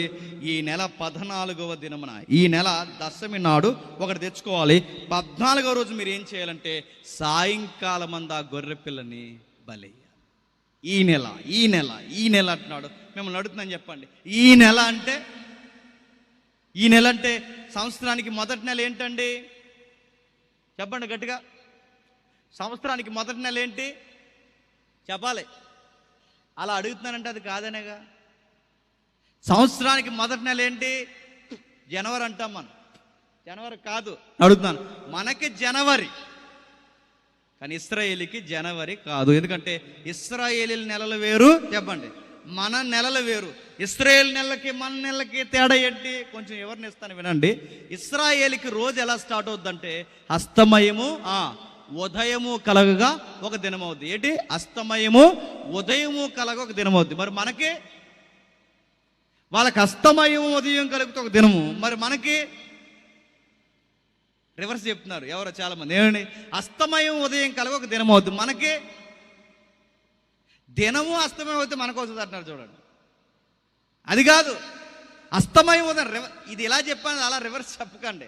వాళ్ళకి అస్తమయం ఉదయం అంటే, అస్తమయం అంటే సాయంత్రం 6 గంటల నుంచి వాళ్ళకి రోజు స్టార్ట్ అవుద్ది. మరి మనకెప్పుడు స్టార్ట్ అవుద్ది అంటే మన ఊర్లో అప్పుడప్పుడు పోటుగాళ్ళు ఈదులో కేక్ కోస్తుంటారు, తెలుసు కదా. పోటుగాళ్ళు ఉన్నారు కదా ప్రతి ఊర్లో. సరిగ్గా ఇలా 12 గంటలు లెగిసిపోయి గిర్రా కొట్టి మొత్తం సైలెన్సర్లంతా అడావుడి చేసి సరిగ్గా ఎన్ని గంటలకు వస్తారండి కేకు? ఎన్ని గంటలకి? రాత్రి 12 గంటలకి. రాత్రి 12 గంటలకి ఎందుకు వస్తున్నారు? రాత్రి 12 గంటలకి ఎందుకు వస్తారంటే మనకు రోజు ఎప్పటి నుంచి స్టార్ట్ అవుతుంది చెప్పండి? మిడ్నైట్ స్టార్ట్ అవుద్ది. ఇశ్రాయేలీకి ఈవినింగ్ 6 PM అంటే సాయంత్రం 6 గంటలకు. అంటే వాళ్ళ రోజు సాయంత్రం 6 గంటల నుంచి స్టార్ట్ అవుద్ది. మనకి అర్ధరాత్రి మధ్యరాత్రి నుంచి మనకు రోజు స్టార్ట్ అవుతుంది. అందుకే మన టైమింగ్ వేరు, వాళ్ళ టైమింగ్ వేరు. కనుక వాళ్ళ క్యాలెండర్ వేరు, చెప్పండి, మన క్యాలెండర్ వేరు. వాళ్ళ క్యాలెండర్ మన క్యాలెండర్కి ఎందుకు కలవదంటే వాళ్ళకి సాయంకాలము, బాగా వినండి, సాయంకాలం అంటే ఒక అస్తమయము ఉదయం కలిగితే ఒక రోజు అవుతుంది. అందుకే క్యాలెండర్ సెట్ అవ్వదు. మరి వాళ్ళ మొదటి నెల ఏ నెల అంటే, టూకీగా చెప్తున్నాను, నేర్చుకునే వాళ్ళు ఎవరైనా ఉంటే ఆ పదం జ్ఞాపకం పెట్టుకోండి, నీసాన మాసం అంటారు. అంటే మనకి జనవరి ఎలాగో వాళ్ళకి ఆ నెల మనకి ఎప్పుడు వస్తుంది అంటే, ఇదిగో రేపు ఈ నెల దాటి ఇంకొక నెల స్టార్ట్ అవుద్ది, ఆ నెల వాళ్ళకి మొదటి రోజు స్టార్ట్ అవుద్ది, మొదటి నెల స్టార్ట్ అవుద్ది అన్నమాట. అందుకే ఆ మొదటి నెల దశమి నాడు, దశమి అంటే 10వ తారీఖున మీరు ఇలా చేయాలి, 14వ తారీఖున ఇలా చేయాలి. ఏమేమి చేయాలంటే కొన్ని వచనాలు చూపిస్తాను, మీరు చూడండి. 6వ వచనం చదవండి. 6వ వచనం, నిర్దోషమైన ఏడాది గొర్రె పిల్లను తీసుకొని వాళ్ళను గొర్రెల నుండైనను మేకల నుండైనా, బాగా వినాలి, ఏ గొర్రె పిల్లని తీసుకోవాలట? నిర్దోషమైన గొర్రె పిల్లని తీసుకోవాలట. 7వ వచనం చూడండి, 7వ వచనం, ఈ నెల 14వ దినమున మీరు దాన్ని ఉంచుకొనవలెను,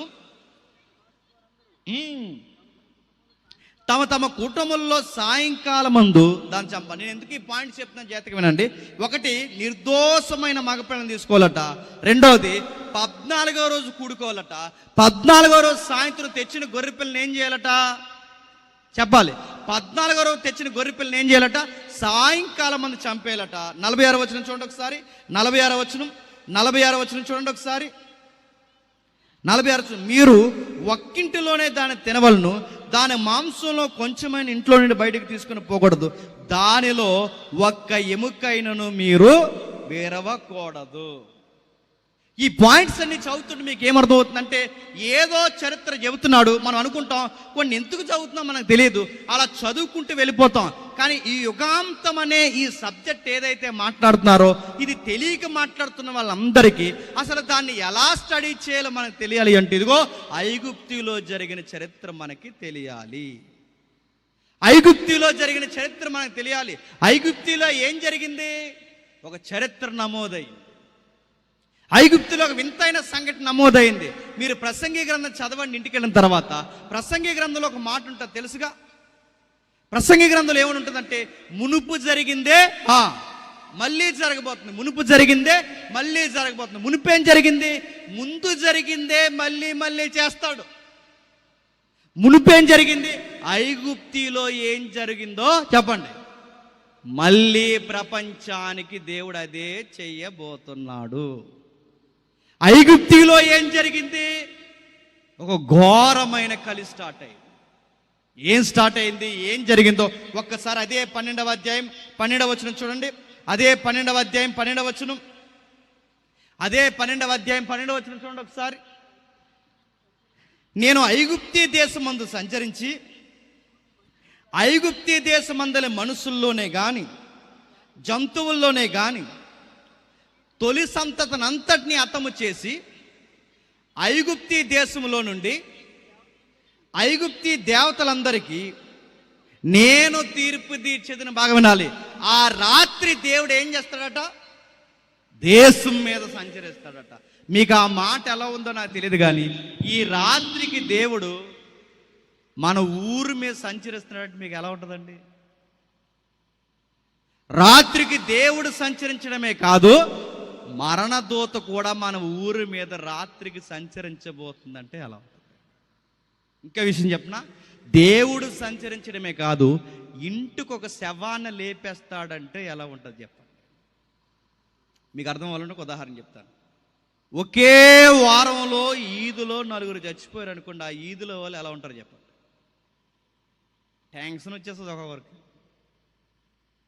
ఊర్లో ఒకేసారి 10 మంది చనిపోయారు అనుకోండి, ఊరు ఎలా ఉంటుంది చెప్పండి? కంగారు అయిపోతుంది. లైన్గా ఊరికొకరు కాదు, ఇంటికొకరు చనిపోవడం ప్రారంభమవుతున్నారు. ఏం చేస్తారు చెప్పండి? ఈదులో పెద్ద దూపం వేసి ఎవరన్నా పిలుస్తారు. మీరు కంగారు అయిపోతారంటే ఏం జరుగుతుంది, మనుషులు ఎందుకు చనిపోతున్నారు, ఎందుకని కానీ ఒక ఆన్సర్ వచ్చింది అనుకోండి, దేవుడు ఊరి మీద సంచరిస్తున్నాడు, మరణదూత సంచరిస్తుంది, అందుకే మనుషులు చనిపోతున్నారన్న వార్త వినబడినప్పుడు ఎలా ఉంటుందండి ఆ సౌండ్? ఐగుప్తికి అదే చెప్పమంటున్నాడు దేవుడు. ఏమంటున్నాడు తెలుసా?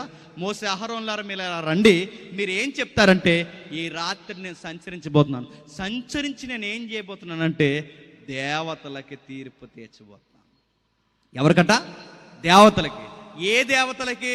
ఐగుప్తి దేవతలకి తీర్పు తీర్చబోతున్నాడు. నేను అడుగుతున్నాను, ఐగుప్తి దేవతలకు తీర్పు తీర్చడం ఏంటి? బైబిల్లో ఒక మాట ఉంది, నేను తప్ప చెప్పండి వేరొక దేవుడు లేడు. నేను తప్ప వేరొక దేవుడు లేనప్పుడు మరి ఇంకా దేవతలు ఎవరో ఉన్నట్టు, ఆ దేవతలకు ఏదో దేవుడు తీర్పు తీర్చుతున్నట్టు ఆ వచనాలేంటి? నా మాట అర్థమైందో లేదో? నేను తప్ప వేరొక దేవుడు లేడని దేవుడు అన్నప్పుడు నేను దేవతలకు తీర్పు తీరుస్తాను అంటున్నాడంటే వాళ్ళు ఉన్నట్టా లేనట్టా? నా మాటలు అర్థం, ఉన్నట్టా లేనట్టా?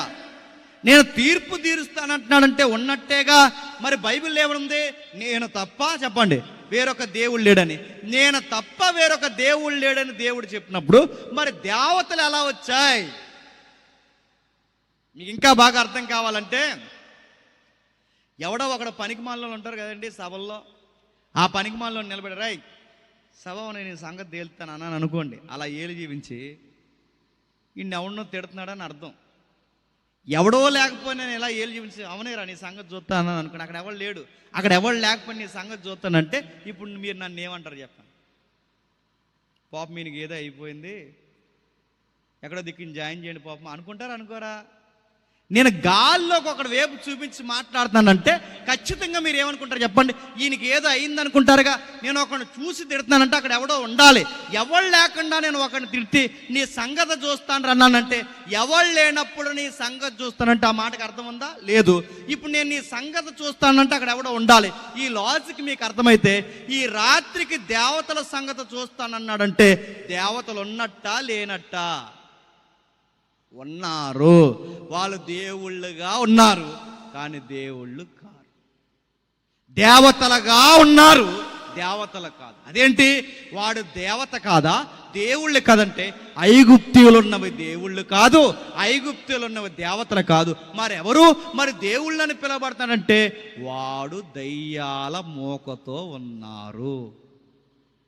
అంటే ఐగుప్తిలో దేవతలుగా కొనియాడబడుతున్నది దయ్యాలా? దయ్యాలే. అదేంటండి అలా ఎలా చెప్పగలరంటే, దయ్యంగా వస్తే మనుషులు మొక్కుతారా? ఎన్టీ రామారావు గారు తెలుసుగా, సీనియర్ ఎన్టీ రామారావు గారు. ఆ పెద్దోళ్ళు తెలుస్తుంది.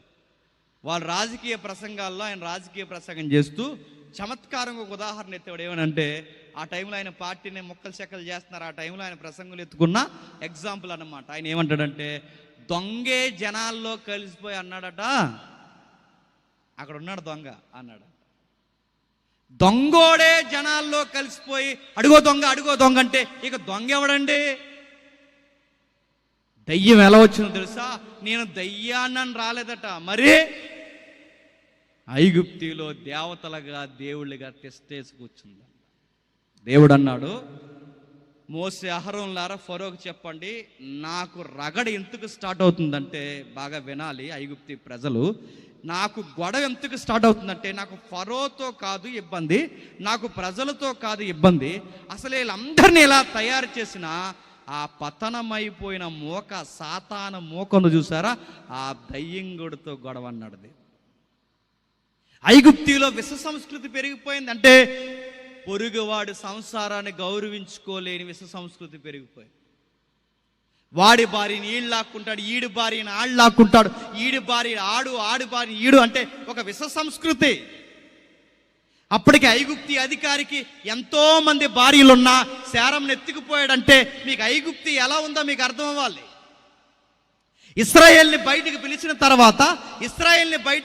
తర్వాత ఇశ్రాయేల్ని అబద్ధం ఆడొద్దు అన్నాడంటే ఐగుప్తిలో అబద్ధమాడినా ఎవరు ఏమి అనరు. దొంగతనాలు పెద్దగా పట్టించుకోరు. అంటే ఐగుప్తి ఎలా ఉందో తెలుసా? రెడ్ లైట్ ఏరియాకి బాబులా ఉందన్నమాట, గుర్తుపెట్టుకోండి. పాపానికి పెట్టింది పేరు. అంటే ఎంత డబ్బుందో, ఎంత విశాలమైన జీవితం ఉందో అంత పాపం ఉంది. ఎందుకరే ఇలా తయారయ్యారంటే అక్కడ దేవతలను మొక్కుతున్నారు కనుక అలా తయారయ్యారు. అందుకే దేవుడు నిర్ణయించుకున్నాడు, ప్రజల్లో ముందు మార్పు రావాలి అంటే వీళ్ళని మబ్బి పెడుతున్న ఈ దయ్యాల సంగతి చూడాలనుకున్నాడు. ఏం చేస్తారు ఆ దయ్యాలంటే? ఆ దురాత్మలు లేదా ఆ యొక్క దేవతలు ఏం చేస్తున్నారు ప్రజలంటే ప్రజల్ని మబ్బి పెడుతున్నారు, రేపుతున్నారు. అదేంటండి?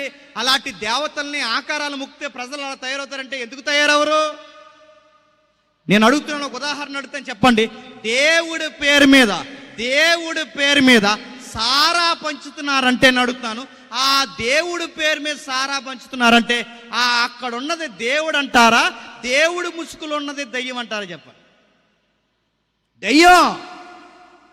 దేవుడి పేరు మీద ఆడవారిని తీసుకొచ్చి అర్ధనగ్న నృత్యాలే కాదు, నిలువుగా అంటే వాళ్ళకి నూనె పోగు కూడా లేకుండా వాళ్ళకి టవళ్ళు కట్టి ఒకేసారి టవళ్ళు ఇప్పించి, మీ వెస్ట్ గోదావరిలోనే దేవుడి పేరు మీద ఘోరంగా ఆడవారితో కామతురతన జరిగించి నృత్యాలు చేస్తున్నారంటే నేను అడుగుతున్నాను, ఆ బొమ్మ వెనకాల ఉన్నది దేవుడు అంటారా దెయ్యం అంటారా చెప్పండి. ఒక విచిత్రం చెప్పిన, దేవుడికి గంజాయి పంచుతారు తెలుసా? దేవుడికి గంజాయి ఏంటండి? దేవుడికి గంజాయి, దేవుడికి గుడుంబ, దేవుడి పేరు మీద మేళాలు, దేవుడి పేరు మీద భోగం మేళాలు, దేవుడి పేరు మీద, ఈ పదం అంటున్నాను ఏమనుకోకండి, దేవుడి పేరు మీద ఇజ్రాలు అంటే ఆడా మగ కానాలతో డ్యాన్స్ నడుతున్నాను. ఇలాంటి విష సంస్కృతి చిన్నపిల్లలకు కూడా చూపిస్తున్నారంటే దేవుడు ఉంటే ఇలాంటి పనులు చేయిస్తాడా? దేవుడి పేరు మీద దెయ్యం ఉంటే చేయిస్తాడా చెప్పండి. దీనికి బాబులా జరుగుతున్నాయి ఐగుప్తిలో విష సంస్కృతి పెరిగిపోయింది. అంటే ఎలా పెరిగిపోయింది? అన్ని దేవుళ్ళ పేరు మీదే జరుగుతున్నాయి. మేళాలు దేవుళ్ళ పేరు మీదే, మత్తు దేవుడి పేరు మీదే, బలులు దేవుడి పేరు మీదే, చంటి పిల్లలను చంపడం దేవుడి పేరు మీదే. ఎందుకురా చంటి పిల్లలను చంపుతున్నారంటే ఐగుప్తిలో ఫిలాసఫీ ఏంటో తెలుసా? ఎందుకు చిన్న పిల్లలను చంపుతున్నారంటే పంటలు బాగా పండాలంటే ఎవరిని చంపాలంట? పిల్లల్ని చంపాలంట. ఐగుప్తిలో పిల్లల్ని చెప్తారు ఏంటంటే అలాంటివి, అంటే ఆకారాలను మొక్కితే ఇలాంటి పనులు చేస్తారంటే బేసిక్గా చేస్తారు. ఆకారాలను మొక్కితే ఇలాంటి పనులు, నిజ దేవుడు తెలియకపోతే దేనికి పడితే దానికి మొక్కితే, ఏది పడితే అది నమ్మితే, నిజ దేవుడు అక్కడ లేకపోతే నీతో దయ్యం చేయించే పనులు ఎలా ఉంటుందో తెలుసా? సాటి మనిషి అంతం కోరుకుంటావు. ఉదాహరణ చెప్తాను వినండి. రాజకీయ పార్టీలు, కొన్ని పార్టీలు పేర్లు అడగండి, రాజకీయ పార్టీలు కొన్ని పార్టీలు గెలవాలని యవనస్తుల్ని బలివ్వడానికి కూడా వెనకాడని రాజకీయ పార్టీలు ఉన్నాయంటే మీరు నమ్మగలరా? హైదరాబాద్ మూసీ నదిలో వయసు వచ్చిన పిల్లల్ని లంకి బిందులు దొరుకుతాయని చంపేశారంటే ఆ వార్తను నమ్మగలరా? నిన్నగాక మొన్న లక్నో, నిన్నగాక మొన్న మన ప్రధానమంత్రి గారి ప్రాంతం, నిన్నగాక మొన్న ఒక వయసులో ఉన్న ఆడపిల్లను చంపి 12 మేకులు అరికాలకేశారు. నమ్మగలరా? ఇప్పటి వరకు ఎందుకు, ఇప్పటికే ఈ రోజుకి ఇక్కడి నుంచి ఒక 100 కిలోమీటర్ల లోపలికి వెళ్తే మన ఏజెన్సీకి సువార్తలకు వెళ్తారు. ఇప్పటికే లోపలికి వెళితే దేవతలకి మనుషుల్ని బలేస్తున్నారంటే నమ్మగలరా? నిజ దేవుడు తెలియకపోతే మనుషుడు ఏం చేస్తాడంటే సాటి మనిషే చెప్పండి బలేస్తాడు దేవుడి పేరు మీద. ఉదాహరణ చెప్తాను వినండి. దేశంలో 2వ మహిళకు ఉరిశిక్ష అమలు చేసింది మొన్న కేరళ కోర్టు అనుకుంటా. దేశంలో 2వ మహిళ కేరళ కోర్టు ఏం చేసింది? ఆమెకి జడ్జిమెంట్ ఇచ్చింది. అమ్మాయికి ఏం చేసింది? అమ్మాయి ప్రియుడికి పురుగులు మందు కలిపింది డ్రింక్ లో. సొంత ప్రియుడికి, ప్రేమించిన అబ్బాయికి డ్రింకులు అంటే తాగే డ్రింక్ ఏదైతుందో ఆ మజా డ్రింకులో ఆ అమ్మాయి ఏం కలిపింది? పురుగుల మందు కలిపింది. ఎందుకు ఇలాంటి పని చేస్తామంటే ఆ అమ్మాయి చదివేంటి చెప్పనా? గ్రూప్ 1 చదువుతుంది, గ్రూప్ 1, గ్రూప్ 2, గ్రూప్ 1 చదువుతుందంటే కాంపిటేటివ్ ఫీల్డ్ లో గ్రూప్ చదువుతుంది. గ్రూప్ 1లో ఎవరుంటారు చెప్పండి? ఐఏఎస్లు, ఐపీఎస్లు. ఐఏఎస్ ఐపీఎస్ చదివే అమ్మాయి ఒక అబ్బాయిని ఎందుకు చంపేసిందో తెలుసా? మూఢనమ్మకం కోసం చంపిందంటే మీరు నమ్మగలరా? ఆమె ఇచ్చిన స్టేట్మెంట్ చదవండి. కొన్ని సంవత్సరాలు ఆయన ప్రేమించింది, తిప్పించుకుంది. ఈ తిరిగినప్పుడు మోజు పోద్దగా, మోజు పార్కులంతా అక్కడెక్కడ తిరిగిన తర్వాత ఆ మోజు పోయింది. ఎవరో మైండ్ వాష్ చేశారు. ఈ అమ్మాయికి చెప్పారు, ఆ గాలిగాని వేసుకుంటే నీకేం కలిసి వస్తుంది, నీకు మంచి ఆర్మీ ఆఫీసర్ సంబంధం వచ్చిందన్నారు. ఆ అమ్మాయికి ఆఫీసరు గ్రూప్ 1, ఆఫీసరు గ్రూప్స్ కొట్టాలనుకుంటుంది, ఆఫీసరు మ్యాచ్ అవుద్ది, సొసైటీలో లగ్జరీగా బతకొచ్చు, లెక్కలు మార్చింది. ఈయన అడుగుతున్నాను, సగానికి సగం అందరు అమ్మాయిలను అంటలేదు, సగానికి సగం ఇలాంటి గాడిదలు సొసైటీలో లేరు చెప్పండి. ప్రేమ ఒకడితో పెళ్ళొకడితో, ప్రేమ ఒకడితో పెళ్ళొకడితో, అందరు కాదు కొంతమంది ప్రేమ ఒకడితో పెళ్ళొకడితో నడుతున్న ప్రాణాలు పోతున్నాయి చాలా మందివి. ఎందుకు చంపేవే ఆ పిల్లని అడిగితే స్టేట్మెంట్లో చెప్పింది, వాళ్ళు బాగా ట్రెడిషనల్గా మూఢనమ్మకాలు ఎక్కువంట. ఆ ఇంటికి వాళ్ళ పెద్దలు, చిన్నలు, వాళ్ళ బాబాయిలు, మామీలందరూ, ఈ అమ్మాయి కూడా మూఢనమ్మకాలు బాగా నమ్ముతుందట. ఆ జ్యోతిష్యం చెప్పేవాళ్ళు ల్యాప్టాప్ పట్టుకుని వచ్చేసాడు వాళ్ళ ఇంటికి. ఈ మధ్యకాలంలో జ్యోతిష్యం ల్యాప్టాప్లో కూడా చూసి చెప్పేస్తున్నారు. చెప్పండి, మీది ఏ రాశి? మీద సింహరాశ, మంగళవారం మీకు కొంచెం ఇబ్బందిగా ఉంటుంది అన్నాడు. ఎంత సిగ్గులేదో. ఇటు జ్యోతిష్యం ల్యాప్టాప్లో చూసి చెప్పేస్తున్నారు. జ్యోతిష్యం ఇలా లైవ్ వెళ్తుందా? ఈ లైవ్ షాట్లో ఎంతమందో జ్యోతిష్యం చెప్పబడును సంప్రదించవలసిన సెల్ నెంబర్ ... ఎంత సిగ్గులేదు వీళ్ళకి. ఆడు చెప్పాడు, వీళ్ళు వినేడు. ఈ మధ్యకాలంలో చూస్తున్నారు లేదో, హీరోయిన్లు చెప్పించుకుంటున్నారు జ్యోతిష్యాలు. హీరోయిన్లు నెక్స్ట్ సినిమా నాకు హిట్ అవుద్దా పట్టవుద్దా అంటే శ్మశానానికి పోతాం రెడీగా ఉండని చెప్పాలి. హీరోలు పూజలు జ్యోతిష్యాలు నడుతున్నారు. జ్యోతిష్యం ఒక బూటకం. ఇవి నమ్మేది ఎవరు చెప్పినా డాక్టర్లు నమ్ముతున్నారు, యాక్టర్లు నమ్ముతున్నారు, గ్రూప్ 1 చదివే వాళ్ళు నమ్ముతారు. ఆ గ్రూప్ 1 చదివే ఆ జాబితాలు ఈ అమ్మాయి ఒకరదే. ఆ అమ్మాయికి చెప్పాడట ఆ జ్యోతిష్యుడు. ఏమని చెప్పాడంటే, ఇదిగో నువ్వు ఎప్పుడైతే ఎవరినైతే మొట్టమొదటిగా పెళ్లి చేసుకుంటావో ఆ మొట్టమొదటి చేసుకున్న నీ భర్త నీ దోషము వలన చచ్చిపోతాడు అన్నాడు. అమ్మాయికి ఏమో ఆర్మీ సంబంధం నచ్చింది. తీరా జ్యోతిష్యంలో చూస్తే జాతకం ప్రకారం ఆ అబ్బాయిని చేసుకుంటే, ఆర్మీ ఆఫీసర్ని చేసుకుంటే జాతకం ప్రకారం ఏమవుతాడు? చచ్చిపోతాడు. ఇప్పుడు చనిపోతాడు కనుక ఆయన చనిపోకూడదు, పెళ్ళి అవ్వాలి అంటే అప్పుడు అమ్మాయి అందట నాకు ఆయనే కావాలంటే ఆయన కాదే, ఆయన చేసుకుంటే చచ్చిపోతామంట కదా, నీకు దోషం ఉందనగానే మరి ఎలాగనగానే తీవ్రంగా ఆలోచించింది. ఆ జ్యోతిష్యుడికి తన పేరెంట్స్కి చెప్పింది, ఆడేమీ సావడు, ఆ ఆఫీసర్కి ఏమీ కాదు, మీరు ముహూర్తాలు రెడీ చేయండి, ఆయనకి ఏ దోషం ఉండదు, నేను అనుకున్న సమయానికి పెళ్లి చేసుకుంటా. అంటే ఎలా చేసుకుంటావంటే ఏంటి ముహూర్తాలను ఎదిరించగలవని అడిగితే అప్పుడు అందట నా దగ్గర ఒక ఐడియా ఉంది, జీవితాన్ని మార్చేద్దాం. ఏముంది ఐడియా అంటే, ఈ తమ్ముడికి ఫోన్ చేసింది, రారా చిట్టుకన్నా అని. మీడికేం తెలుసు, వెళ్ళిపోయాడు అమాయకంగా. వెళ్ళిపోయినట్టునే దాహంతో ఉన్నావా అన్నది. ఉన్నాడు. మంచిగానే ముందు చూసి మంచి చూసి బాగానే ఇచ్చింది. రా, ఇంక నేను ఏమనుకుంటున్నానంటే ఇంకా మనల్ని ఎవరు విడదీయలేరు, మన ప్రగాఢమైన ప్రేమను మనం ఎవరు విడదీయకూడదు కనుక మనం ఏం చేద్దామంటే ఒక టెంపుల్కి పోయి రహస్యంగా మనం పెళ్లి చేసుకుందాం. రహస్యంగా వెళ్ళారు, పెళ్లి చేసుకున్నారు, తాళి కట్టించుకుంది, ఇంటికి తీసుకొచ్చింది. ఆ ఫస్ట్ నైట్ కార్యక్రమం ఇంట్లోనే పెట్టింది. ఆ కార్యక్రమం జరుగుతున్న టైంలో సరిగ్గా అబ్బాయికి పురుగుల మందు కలిపి ఇచ్చేసింది. ఎందుకు చంపేసో పిల్ల అమ్మాయిని ప్రేమించడం అని అడిగితే అప్పుడు అమ్మాయి స్టేట్మెంట్లు ఇచ్చిన రికార్డ్ ఏంటో తెలుసా?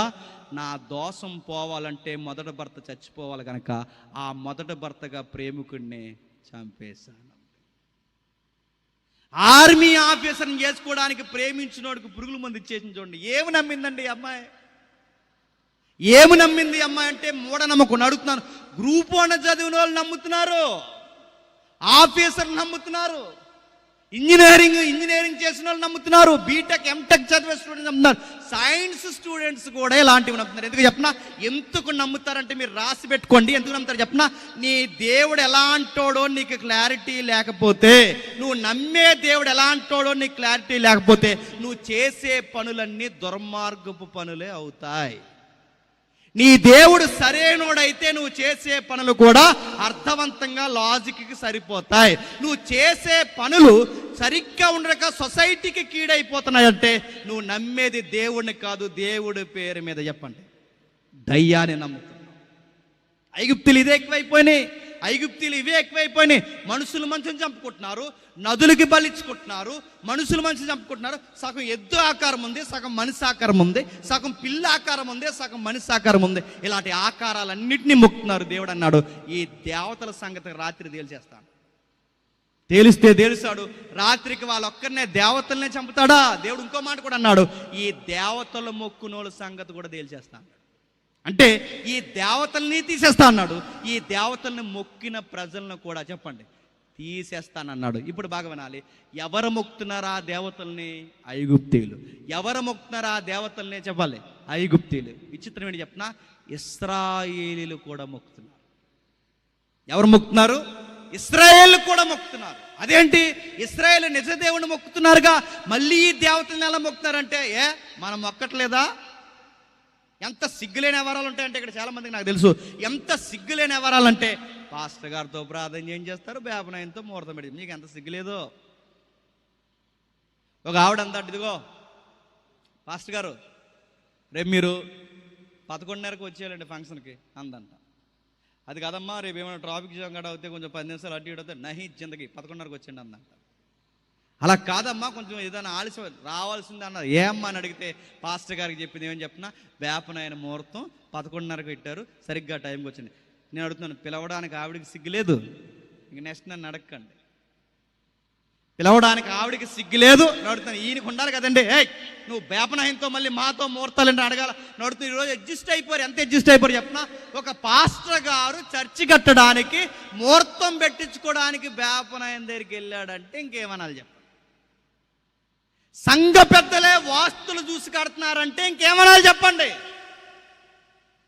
మా ఊర్లో కొంతమంది సిగ్గులేని వాళ్ళు ఉన్నారు, ప్రార్థన చేసి భోగమంటేశారు. ఇంకేమనాలి చెప్పండి. నడుతున్నాను ఏముంది అంటే మనం ఎలాంటి వాళ్ళు చెప్పినా, ఇటు బైబిల్ దేవుడిని నమ్ముతాం, బయట దేవతల్ని నమ్ముతాం.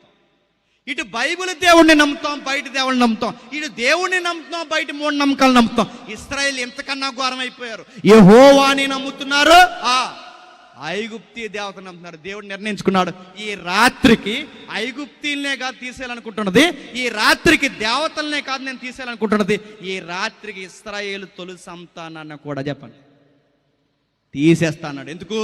వీళ్ళు అదే పనులు చేస్తున్నారు, వీళ్ళు అదే పనులు చేస్తున్నారు. ఎక్కడుంది ఒక్కసారి యెహెజ్కేలు గ్రంథం చూడండి. మళ్ళీ వద్దాం ఇక్కడికి. యెహెజ్కేలు గ్రంథం త్వరగా ముగించేద్దాం. యెహెజ్కేలు గ్రంథం 20వ అధ్యాయం. యెహెజ్కేలు గ్రంథం 20వ అధ్యాయం మొదటి వచనం చూడండి. 7వ సంవత్సరమున 5వ నెల 10వ దినమున ఇశ్రాయేలు పెద్దల్లో కొందరు యెహోవా యొద్ద విచారించుటకై యెహెజ్కేలైన నా యొద్దకు వచ్చి, సందర్భం చెప్తాను జాగ్రత్తగా వినండి. ఇశ్రాయేల్ అందరూ కూడి వచ్చారట. ఎక్కడికి కూడి వచ్చారు? యెహెజ్కేలు ప్రవక్త దగ్గరకు వచ్చారు. ముగించేస్తాను జాగ్రత్తగా వినండి. ఇశ్రాయేల్ అందరూ యెహెజ్కేలు ప్రవక్త దగ్గరకు వచ్చారు. ఏమనంటే, దేవుణ్ణి మనకి న్యాయం తీర్చమండి. అప్పటికే పొరుగు రాజ్యాలు దుడుమాడేస్తున్నాయి. ఎవరిని? ఇశ్రాయేల్ని నలిపి పాడేస్తున్నాయి. అప్పటికే బబులోను నలిపేసింది. ఇప్పుడు మాదీయ పార్సికలు నలిపేయడానికి సిద్ధమైపోయారు. ఇప్పుడు గ్రీకులు దండయాత్ర కూడా ప్రారంభమైపోతుంది. అలాంటి టైంలో ఇతర సామ్రాజ్యాలు మనల్ని నలిపేస్తున్నాయి. సరైన గూడు నీడ మనకు ఉండడం లేదు. మనకి దేవుడు ఏం తీర్పు తీరుస్తాడో దయచేసి చెప్పవయ్యా అని యెహెజ్కేలు ప్రవర్తన అడగడానికి వస్తే, ప్రవక్త వెళ్ళి ఇశ్రాయేలు పక్షాన్ని అడుగుతున్నాడు, దేవా నీ ప్రజలకు ఏమి న్యాయం తీరుస్తావంటే, అప్పుడు దేవుడు మొదలెట్టాడు, నరపుత్రుడా జాగ్రత్తగా విను, వీళ్ళకా న్యాయం చెప్పాల్సింది అన్నాడు. ఈ ఇశ్రాయేలు ప్రజలకా న్యాయం చెప్పమన్నది. వీళ్ళు ఎంత వంకరోళ్ళు అంటే, వీళ్ళు నన్ను మొక్కుతారు, బయటికి వెళ్ళి దేవతల్ని మొక్కుతారు. వీళ్ళు నన్ను నమ్ముతారు, వీళ్ళు బయటికి పోయి ముహూర్తాలు పెట్టించుకుంటారు. వీళ్ళు నన్ను ఆరాధిస్తారు, బయట సిగ్గులేని ఒక సామెత చెప్తారు. ఏమని తెలుసా? దేవుడికి పెట్టేది దేవుడికి పెట్టాలి. చెప్పండి, దేవుడికి పెట్టాలి. దెయ్యానికి పెట్టి నీ పెండం పెడతాడు, రాసి పెట్టుకొని నీ పెండం పెడతాడు దెయ్యానికి. దేవుడికి పెట్టాడు, దెయ్యం ఏం పెడతావు? దెయ్యంగా నీ పెండం కోరతాడు వాడు. వాటికి మొక్కి అలాంటి ఆచరించిన వాడు దేవుడు చెబుతున్నాడు, నీ సంగతి తీరుస్తాను నరపుత్రుడా, నువ్వు ఇశ్రాయేలు పెద్దలతో ఇట్లనము, ప్రభువు యెహోవా సెలవిచ్చినదేమనగా, నా యొద్ద విచారించుటక మీరు వచ్చుచున్నారే, నా మీద ఒట్టేసి చెబుతున్నా, నా వలన ఏ ఆలోచన మీకు దొరకదు, ఇది ప్రభువు యెహోవా వాక్కు. వారికి న్యాయము తీర్చుదువా నరపుత్రుడా? వారికి న్యాయము తీర్చుదువా? వారి పితరులు చేసిన ఏ కృత్యములు వారికి తెలియచేయము. ఎట్లనగా, ప్రభు అయిన యెహోవా ఎలాగూ సెలవిచ్చుచున్నాడు, నేను ఇశ్రాయేలుని ఏర్పరచుకున్న నాడు, యాకోబు సంతతికి ప్రమాణం చేసిన నాడు, ఐగుప్తీనందు నన్ను వారికి ప్రత్యక్షపరచుకుని ప్రమాణము చేసి మీ దేవుడైన యెహోవాను నేను ప్రకటించిన కాలమున వారిని ఐగుప్తీ దేశం రప్పించి వారి కొరకు నేను విచారించినదంతయు పాలు తేనెలు ప్రవశించిన సకల దేశముల ఆభరణమైనదైన దేశములోనికి తోడుకొని పోదునని చెప్పిన కాలముననే ప్రమాణం చేసితిని. అప్పుడు నేను మీ దేవుడైన యెహోవాను, మీలో ప్రతివాడు తనకిష్టమైన ఏ కృత్యములు విడిచిపెట్టవలనని, ఐగుప్తీ విగ్రహములను పూజించడం చేత మిమ్మల్ని మీరు ఎలా అపవిత్రపరచుకున్న వలనని నేను వారికి ఆజ్ఞాపించిన. అయితే వారు నా మాట విననొల్లక నా మీద తిరుగుబాటు చేసి తమకిష్టమైన ఏ కృత్యములు చేయటం మానలేదు, ఐగుప్తీ విగ్రహములను పూజించటం మానలేదు. గనక ఐగుప్తీ దేశములో ఇశ్రాయేలు ఉండగానే నేను నా రౌద్రము వారి మీద కుమ్మరించి నా కోపం వారి మీద ఆ రాత్రే తీర్చుకుందాం అనుకున్నాను, కానీ ఆగిపోయాను. అర్థమైందా? అంటే ఐగుప్తీలు ఉండగా దేవుడు చేసింది ఏంటో తెలుసా? ఐగుప్తీలు ఉండగా దేవుడు ఐగుప్తీ దేవతలనే కాదు మట్టి పెట్టాలనుకున్నది, ఐగుప్తీ దురాత్మలనే కాదు దేవుడు మట్టి పెట్టాలనుకున్నది, ఐగుప్తీ ప్రజల్లో తొలి సంతానాన్నే కాదు, మరి ఎవరిని? ఇశ్రాయేలుని కూడా. ఇశ్రాయేలును కూడా ఎందుకు తీసేయాలనుకున్నా ప్రభు అంటే దేవుడు అంటున్నాడు, ఇశ్రాయేలు కూడా ఐగుప్తీలాగా ఏం చేస్తున్నారు, పసి పిల్లలను కూడా బలివ్వడానికి వెనకాడడం లేదు. ఏ కృత్యములు అంటే చరిత్ర చదవండి. ఏ కృత్యం అంటే నీచమైన పనులు చేస్తున్నారు, నీచమైన పనులు అంటే కొన్ని చెప్పుకోలేము అలాంటి పనులు చేస్తున్నారు. కొన్నిసార్లు చూడండి, కొన్ని పిచ్చి పనులు చేస్తుంటారు. ఆ పిచ్చి పనులు చూస్తుంటే నవ్వాలి ఆడాలి అర్థమవుదు. మరి ఏంట్రా దేవుడి గురి మీద ఏంట్రా ఈ బొమ్మలేట్రా, ఇలాంటి బూతు బొమ్మలేట్రా అని అడిగితే మా ఫ్రెండ్ ఒకడు అన్నాడు, అంటే జనాలకు అవేర్నెస్ వస్తుందని రానండి. దేంట్లో జనాలకు అవేర్నెస్ అంటే వాడికి నాలెడ్జ్ వస్తుందని అలా కట్టారు అని అడుగుతున్నాను. కొన్ని విషయాలు చెప్పాల్సిన అవసరం లేదు, ప్రజలకి సహజంగా అవి తెలుస్తాయి. అది నేచర్. అది దేవుడి పేరు మీద నడుతున్నాను. దేవుడి పేరు మీద బూతు బొమ్మలు లేవు, దేవుడి పేరు మీద బూతు డ్యాన్సులు లేవు, దేవుడి పేరు మీద ఇవే ఏ కృత్యములు అంటే ఇక చెప్పుకోలేనివి బలులు, హేయమైన పనులు, ఇక నీచమైన పనులని చేస్తున్నారు. ఇది ఎవరు చేస్తారు తెలుసా? ఇశ్రాయేలు కూడా చేస్తారు. అప్పుడు దేవుడు అన్నాడు, ఈ రాత్రికి ఇశ్రాయేలును కూడా నేను తీసేయాలనుకుంటే అప్పుడు దేవుడు జ్ఞాపకం చేసుకున్నాడు. అబ్రహాము, ఇస్సాకు, యాకోబులకి వాగ్దానం ఇచ్చాడే, నీ పిల్లల్ని ఐగుప్తి నుంచి కానాను భూభాగాన్ని తీసుకెళ్తానని. ఆ మాట జ్ఞాపకం చేసుకున్న దేవుడు మళ్ళీ తన నిర్ణయాన్ని వెనక్కి తీసుకుని ఏమన్నాడంటే, ఈ రాత్రికి ఇశ్రాయేలు కుటుంబాలు బతికి బట్ట కట్టాలి అంటే ప్రతి ఒక్కడు ఒక గొర్రె పిల్లను తెచ్చుకోవాలి, దాని రక్తాన్ని నిలువు కమ్ముల మీద మూసుకోవాలి. ఆ రక్తాన్ని పూసుకున్న తర్వాత వీళ్ళంతా కలిసి కూర్చొని ఒక ఎముకైనను ఇరవకుండా ఆ వండిన ఆ మాంసాన్ని, ఆ గొర్రె పిల్ల మాంసాన్ని వీళ్ళు తినాలి, సాయంకాలం అందే దాన్ని చంపాలి. ఇదంతా ఎందుకు చెప్తున్నా ప్రభు అంటే బాగా వినాలి. ఐగుప్తి చదువుకున్న పెద్దలకి, బైబిల్ మీద అవగాహన ఉన్న వాళ్ళు అంచనా వేస్తారు. ఐగుప్తి దేనికి గుర్తండి? లోకానికి గుర్తు. దేనికి గుర్తు? ఐగుప్తి లోకానికి గుర్తు. ఇశ్రాయేలు దేనికి గుర్తండి? సంఘానికి గుర్తు. పాలు తేనెలు ప్రవహించు కానాను భూభాగం దేనికి గుర్తండి? పరలోకానికి గుర్తు. అంటే కానాను ఏమో పరలోకానికి గుర్తు, ఐగుప్తి లోకానికి గుర్తు, ఇశ్రాయేలు సంఘానికి గుర్తు. అంటే ఇప్పుడు ఐగుప్తిలో సంఘం ఉంది, లోకంలో సంఘం ఉంది, పరలోకం కానాను దూరంగా ఉంది. ఇప్పుడు బాగా వినండి, ఈ కానాను ప్రయాణానికి పోతున్న ఇశ్రాయేలుని లోకంతో సంఘము కలిసిపోయిందంట. అలా ఎలా కలిసిపోద్దంటే ఈరోజు ఎలా కలిసిపోయిందో ఆ రోజు అలాగే కలిసిపోయింది. ఈరోజు లోకంతో సంఘం కలిసిపోవట్లేదా చెప్పండి? పాస్టర్ల జబర్దస్తి సోలికి వెళ్ళడం ఏంటంటే సిగ్గు కలుస్తున్నారు లేదా? పాస్టర్ల జబర్దస్తి సోలికి వెళ్ళడం ఏంటి? పాస్టర్ గారట మీలో ఎవడు కోటిస్తాడంటే సి అంటాడని, మీలో ఎవరు బైబిల్ జ్ఞాని అన్నాడంట. లోకంతో సంఘం కలుస్తుంది. మీరు చూడండి, ఇంకా విచిత్రం మీరు చూడండి. రాజమండ్రిలో అన్న అంటే నాకు గౌరవమే, అయినా నేను చెప్తున్నాను మార్చుకుంటారేమని.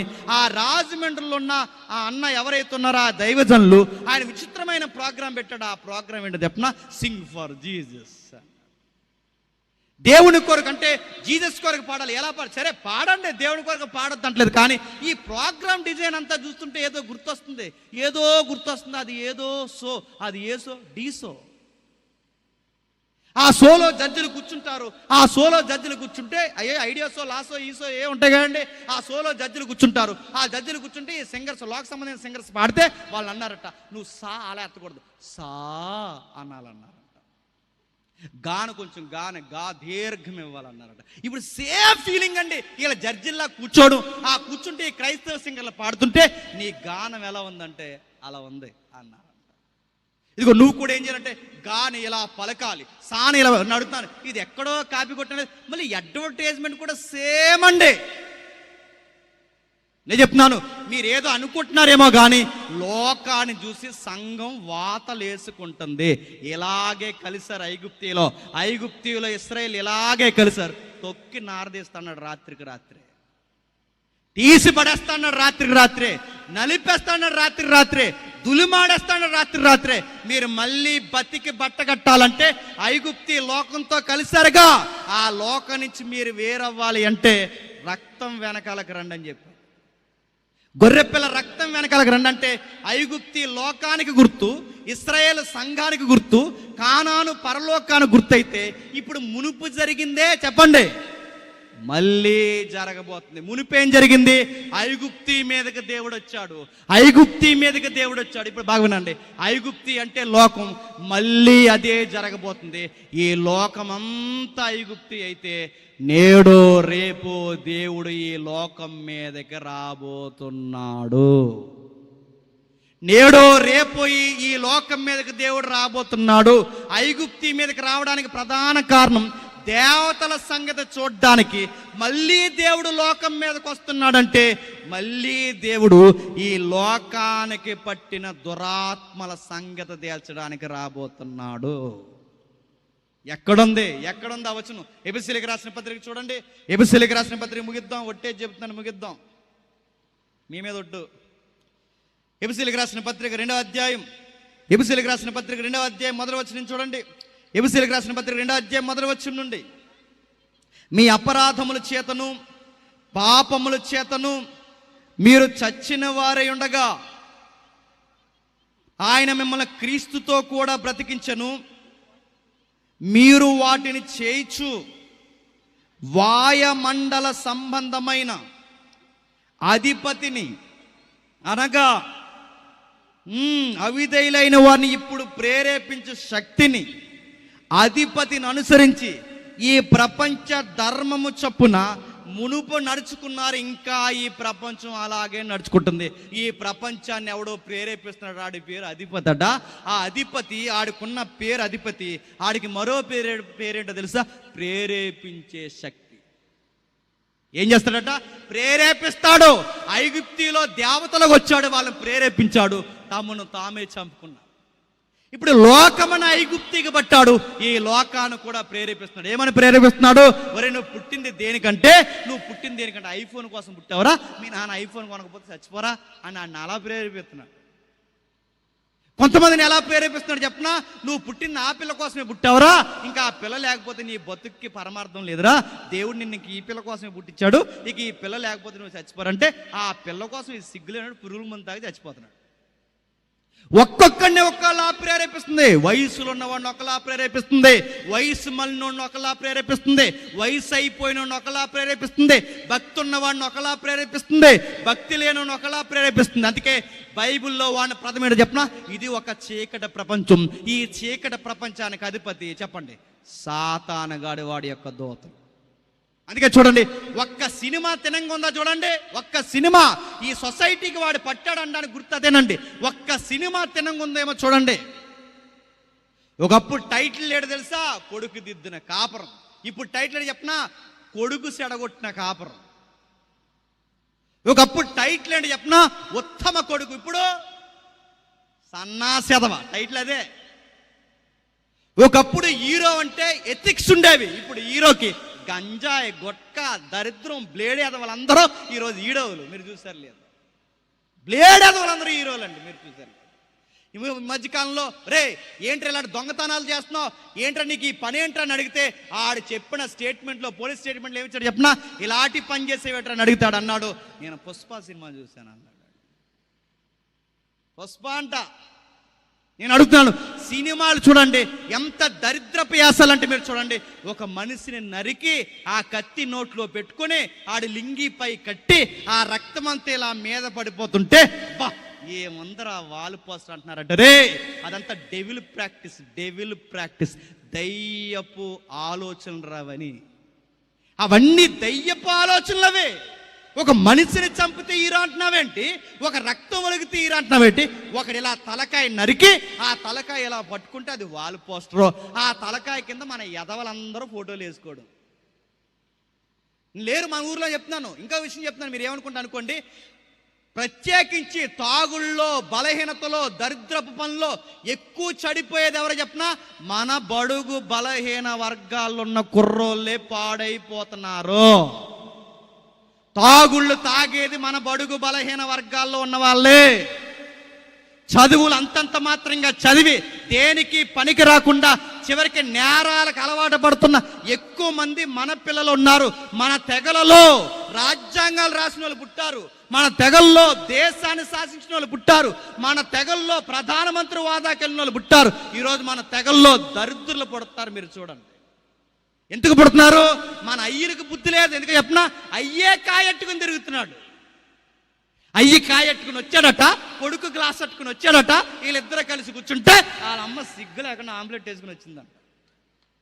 దెయ్యం రే, మీ కుటుంబం అంతా దెయ్యాల కుటుంబం. మీ కుటుంబం పని లేదు, పాట లేదు నడుతున్నాను. ఎలా తయారయ్యారో చూడండి. ఎక్కడికక్కడే దయ్యం దయ్యం దయ్యం. మీరు టీవీ ప్రోగ్రాం చూడండి, డబల్ మీనింగ్ డైలాగులన్నీ. ఆడి కాపరం మీద ఈడి చోకులేయడం, ఈడి కాపరం మీద ఆడి చోకులేయడం, ఆడి భార్యని ఈడి తీసుకెళ్ళడం, ఈడి భార్యని ఆడి తీసుకెళ్ళడం, డబల్ మీనింగ్. అలాంటి చెత్త సోలు జబర్దస్తి చెత్త అని మీరంతా కూర్చొని మీ పిల్లలతో కంచాల్లో అన్నం పెట్టుకుని సోఫా సెట్లో కూర్చొని ఇలాంటివన్నీ మీ పిల్లలకు చూపిస్తే వాళ్ళ మంచి నేర్చుకుంటారు అనుకుంటున్నారా? చెత్త నేర్చుకుంటారు. మళ్ళీ చెప్తున్నా, ఏం చూస్తున్నారు మీ పిల్లలు? ఏమంటున్నారు చెప్పండి, ఏమంటున్నారు? ఆ మాట్లాడే వాళ్ళందరూ, ఆ షోలో ఉన్న వాళ్ళందరూ ఎన్ని డబల్ మీనింగ్లు అండి, ఎన్ని డబల్ మీనింగ్. పురుషలింగం మీద డబల్ మీనింగ్, స్త్రీలింగం మీద డబల్ మీనింగ్, ఆడ మగాల కాని వాళ్ళ మీద డబల్ మీనింగ్ డైలాగులు ఎత్తే అదొక స్కిట్. ఆ స్కిట్ మీరు చూడడం, మీరు కంచాలను అన్నం పెట్టుకుని చూస్తున్నారు. దయ్యాల పిల్లలు అయిపోతారు మీ పిల్లలు. మళ్ళీ చెప్తున్నా, టీవీలకు పట్టాడు, నెట్వర్క్ పట్టాడు, రాజకీయానికి పట్టాడు. వాడు ఈ ప్రపంచాన్ని ఆవాహించాడు. అందుకే చూడండి, ఎక్కడా నైతికత లేదు, ఎక్కడా నైతికత లేదు. నేను అడుగుతున్నా, రాజకీయ పార్టీలు ఏవైనా, నాకు ఏ పార్టీ సంబంధం లేదు. ఇలాంటి దరిద్రులు ఆ టీవీ షోల్లో ఉండే ఇలాంటి దరిద్రులు సమాజానికి డబల్ మీనింగ్ డైలాగులు వేసినోడికి ఆడికి రెవెన్యూ పెరిగిందట, ఆడికి ఫాలోయింగ్ ఉందట. ఆ ఫాలోయింగ్ ఉన్నవాడికి సిగ్గు లేకుండా ఈ పార్టీలు పదవులు ఇచ్చారు. ఆడికి పదవి ఏంటండి పనికి మనోడికి? వాళ్ళకి పదవులు ఏంటని నడుతున్నాను. ఆడికి పదవులు ఇచ్చారట. ఆ నట పలానా శాఖకి మంత్రిగా, నీ బొందెట్టండి మంత్రిగా. నేను అవుతాను, దేనికి డబల్ మీనింగ్ చెప్పాడు. సొసైటీకి ఏం చెప్తాడు వాడు? అడిగే వాళ్ళు ఉన్నారా? అడిగే వాళ్ళు ఉన్నారు. మీరు కూడా ఓట్లు ఎలాంటి వాళ్ళకి వేస్తారు చెప్పినా, మామూలు పీక్కు తినరా అన్న వాళ్ళకి వేస్తారు మీరు ఓట్లు. మంచి నడుతున్నాను, మంచిది. ఎక్కడ చూడండి, టీవీ సెక్టార్ పాడైంది, యూట్యూబ్ సెక్టార్ పాడైంది. ఎక్కడికక్కడే చూడండి, విద్యా వ్యవస్థలో ఎక్కడ మీరు చూడండి, విద్యను పక్కకు దోసి ఈరోజు చిల్లర పనులు చేసే నేను అడుగుతాను. సైన్స్ న్యాచురల్స్ కూడా ఈరోజు స్టూడెంట్స్ పెరిగిపోతున్నారు. ఎక్కడ చూడండి, దీన్నంతా ఏమన్నా అదే అంటున్నాడు ఎఫ్సి పత్రికలో, ఈ లోకాన్ని ప్రేరేపించే శక్తి ఎవడికి వాడికే ఫిలాసఫీ చెప్పింది, ఎవడికి వాడికే ప్రేరేపించింది. ఈ ప్రపంచం అలా మబ్బి పట్టింది. ఈ మాట అంటున్నాను, ఏమనుకోకండి, తప్పుగా అనుకోకండి. ఎంత డబల్ మీనింగ్ డైలాగులు అంటే, తల్లి తండ్రి గదిలో ఉంటే ఆ గదిలో ఉన్న తల్లిదండ్రుల సంసారం మీద కొడుకులు టీవీ ఛానల్ పెట్టి వాళ్ళ అమ్మా నాన్న బెడ్రూమ్ విషయాల మీద జోకులేస్తే ఆ ప్రోగ్రాలు హిట్ అయిపోతున్నాయి. అంటే ఈ సమాజం ఎలా ఉందో మీకు అర్థం అవ్వాలి. ఎందుకంటే నన్ను డీటెయిల్గా అడగకండి. అలాంటి తల్లిదండ్రుల యొక్క రహస్య జీవితం మీద జోకులేసినోడికి తెలుసో తెలియకో మన ప్రధానమంత్రి గారు ఆడికి ఉత్తమ అవార్డు ఇచ్చారు. ఉత్తమ అవార్డు ఆయనకి తెలుసో తెలియదు, నాకైతే తెలియదు. ప్రధానమంత్రి చేతుల మీద ఆ పనికి మాలి యూట్యూబర్ ఎవడైతే ఉన్నాడో ఆడి ప్రధానమంత్రి చేతుల మీద ఉత్తమ అవార్డు తీసుకున్నాడు. పైకి మాట్లాడేదంతా సనాతన ధర్మం, వెనకాల పేసన్ని సన్నాసి పనులన్నీ చేస్తే ఆడికి ఉత్తమ అవార్డు ఇచ్చారండి. సనాతనం అనుకున్నారు కానీ ఆడు సన్నాసి గడని తర్వాత తెలిసింది. ఎవడన్నా అడగండి మీకు, ఎందుకంటే అసలు విషయం కన్నా మీకు పేర్లు కావాలి. మీరు ఎక్కడ చూడండి సమాజం పెట్టరేగిపోయింది, పాడైపోయింది. ఇప్పుడు చెప్పండి, ఐగుప్తిని పాడు చేసిన దయ్యాలు, ఐగుప్తిని పాడు చేసిన ఆ దేవతలు, ఐగుప్తిని పాడు చేసిన పతనమైన దురాత్మలు ఇప్పుడు యావత్తు ప్రపంచానికి పట్టాయి.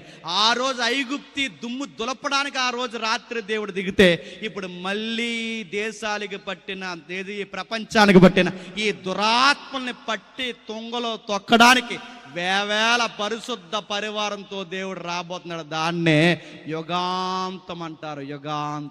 గుర్తుపెట్టు. ఇది చెప్పకుండా నజరేయుడైన యేసు మేఘాల మీద వేవేల పరిశుద్ధ పరివారంతో దేవుడు రాబోతున్నాడు అని బైబిల్ చెప్తే ఇదంతా వదిలేసి ఏమన్నారంటే, సముద్రంలో నుంచి పాము వస్తుందా, నీ బొంద వస్తుందిరా పాము. సముద్రంలోంచి పాము వచ్చింది, సముద్రంలోంచి చేప వచ్చింది, సముద్రంలోంచి తాబేలు కాదు. నువ్వు చూడాల్సిన సముద్రమే కాదు, సముద్రాలు పంచభూతాలు మిక్కటమైన యాంత్రముతో లయమైపోవడానికి, లయము చేయడానికి లయకారకుడు రాబోతున్నాడు. ఆయన పేరు నజరేయుడైన యేసుడు. ఎందుకు వచ్చాడు ఐగుప్తి మీదకి ఎందుకు వచ్చాడు? ఐగుప్తి దేవతల సంగతి దేశడానికి వచ్చాడు. ఇప్పుడు మళ్ళీ దేవుడు ఎందుకు వస్తున్నాడు? ఈ దయ్యాల సమూహాన్ని, చిట్ట చివరి శత్రువైన ఆ సాతాను గాని పీకి పట్టుకెళ్ళి నరకంలో పడేయడానికి వస్తున్నాడు. అయితే ఒక ప్రాబ్లం ఉంది. ఐగుప్తి మీదకి వచ్చినప్పుడు ఐగుప్తి దేవతలను మొక్కిన ఐగుప్తి సంతానాన్ని, ఇశ్రాయేల్ని ఎలాగైతే చంపేస్తున్నాడో, ఇప్పుడు ఈ దేవతలను తెలుసో తెలియకుండానో ప్రతి ఒక్కరూ ఆడికి మొక్కుతున్నారో లేదో చెప్పండి. మొక్కుతున్నారు. ఇప్పుడు ఈ మొక్కుతున్న ఉగ్రత వాడిని తీస్తున్నప్పుడు వాడిని మొక్కునోల మీద కూడా ఆయన ఖడ్గం పడే ప్రమాదం ఉంది కనుక మళ్ళీ సౌలభ్యం. ఆ రోజు ఐగుప్తీయుల ఆ ప్రమాదంలో పడిపోకుండా వాళ్ళ బతికి బట్టగట్టాలి అంటే వాళ్ళని గొర్రెపిల్ల ఎలాగైతే రక్షించిందో మళ్ళీ అదే గొర్రెపిల్ల మనం తెచ్చుకుంటేనే చెప్పండి రక్షింపడతాం.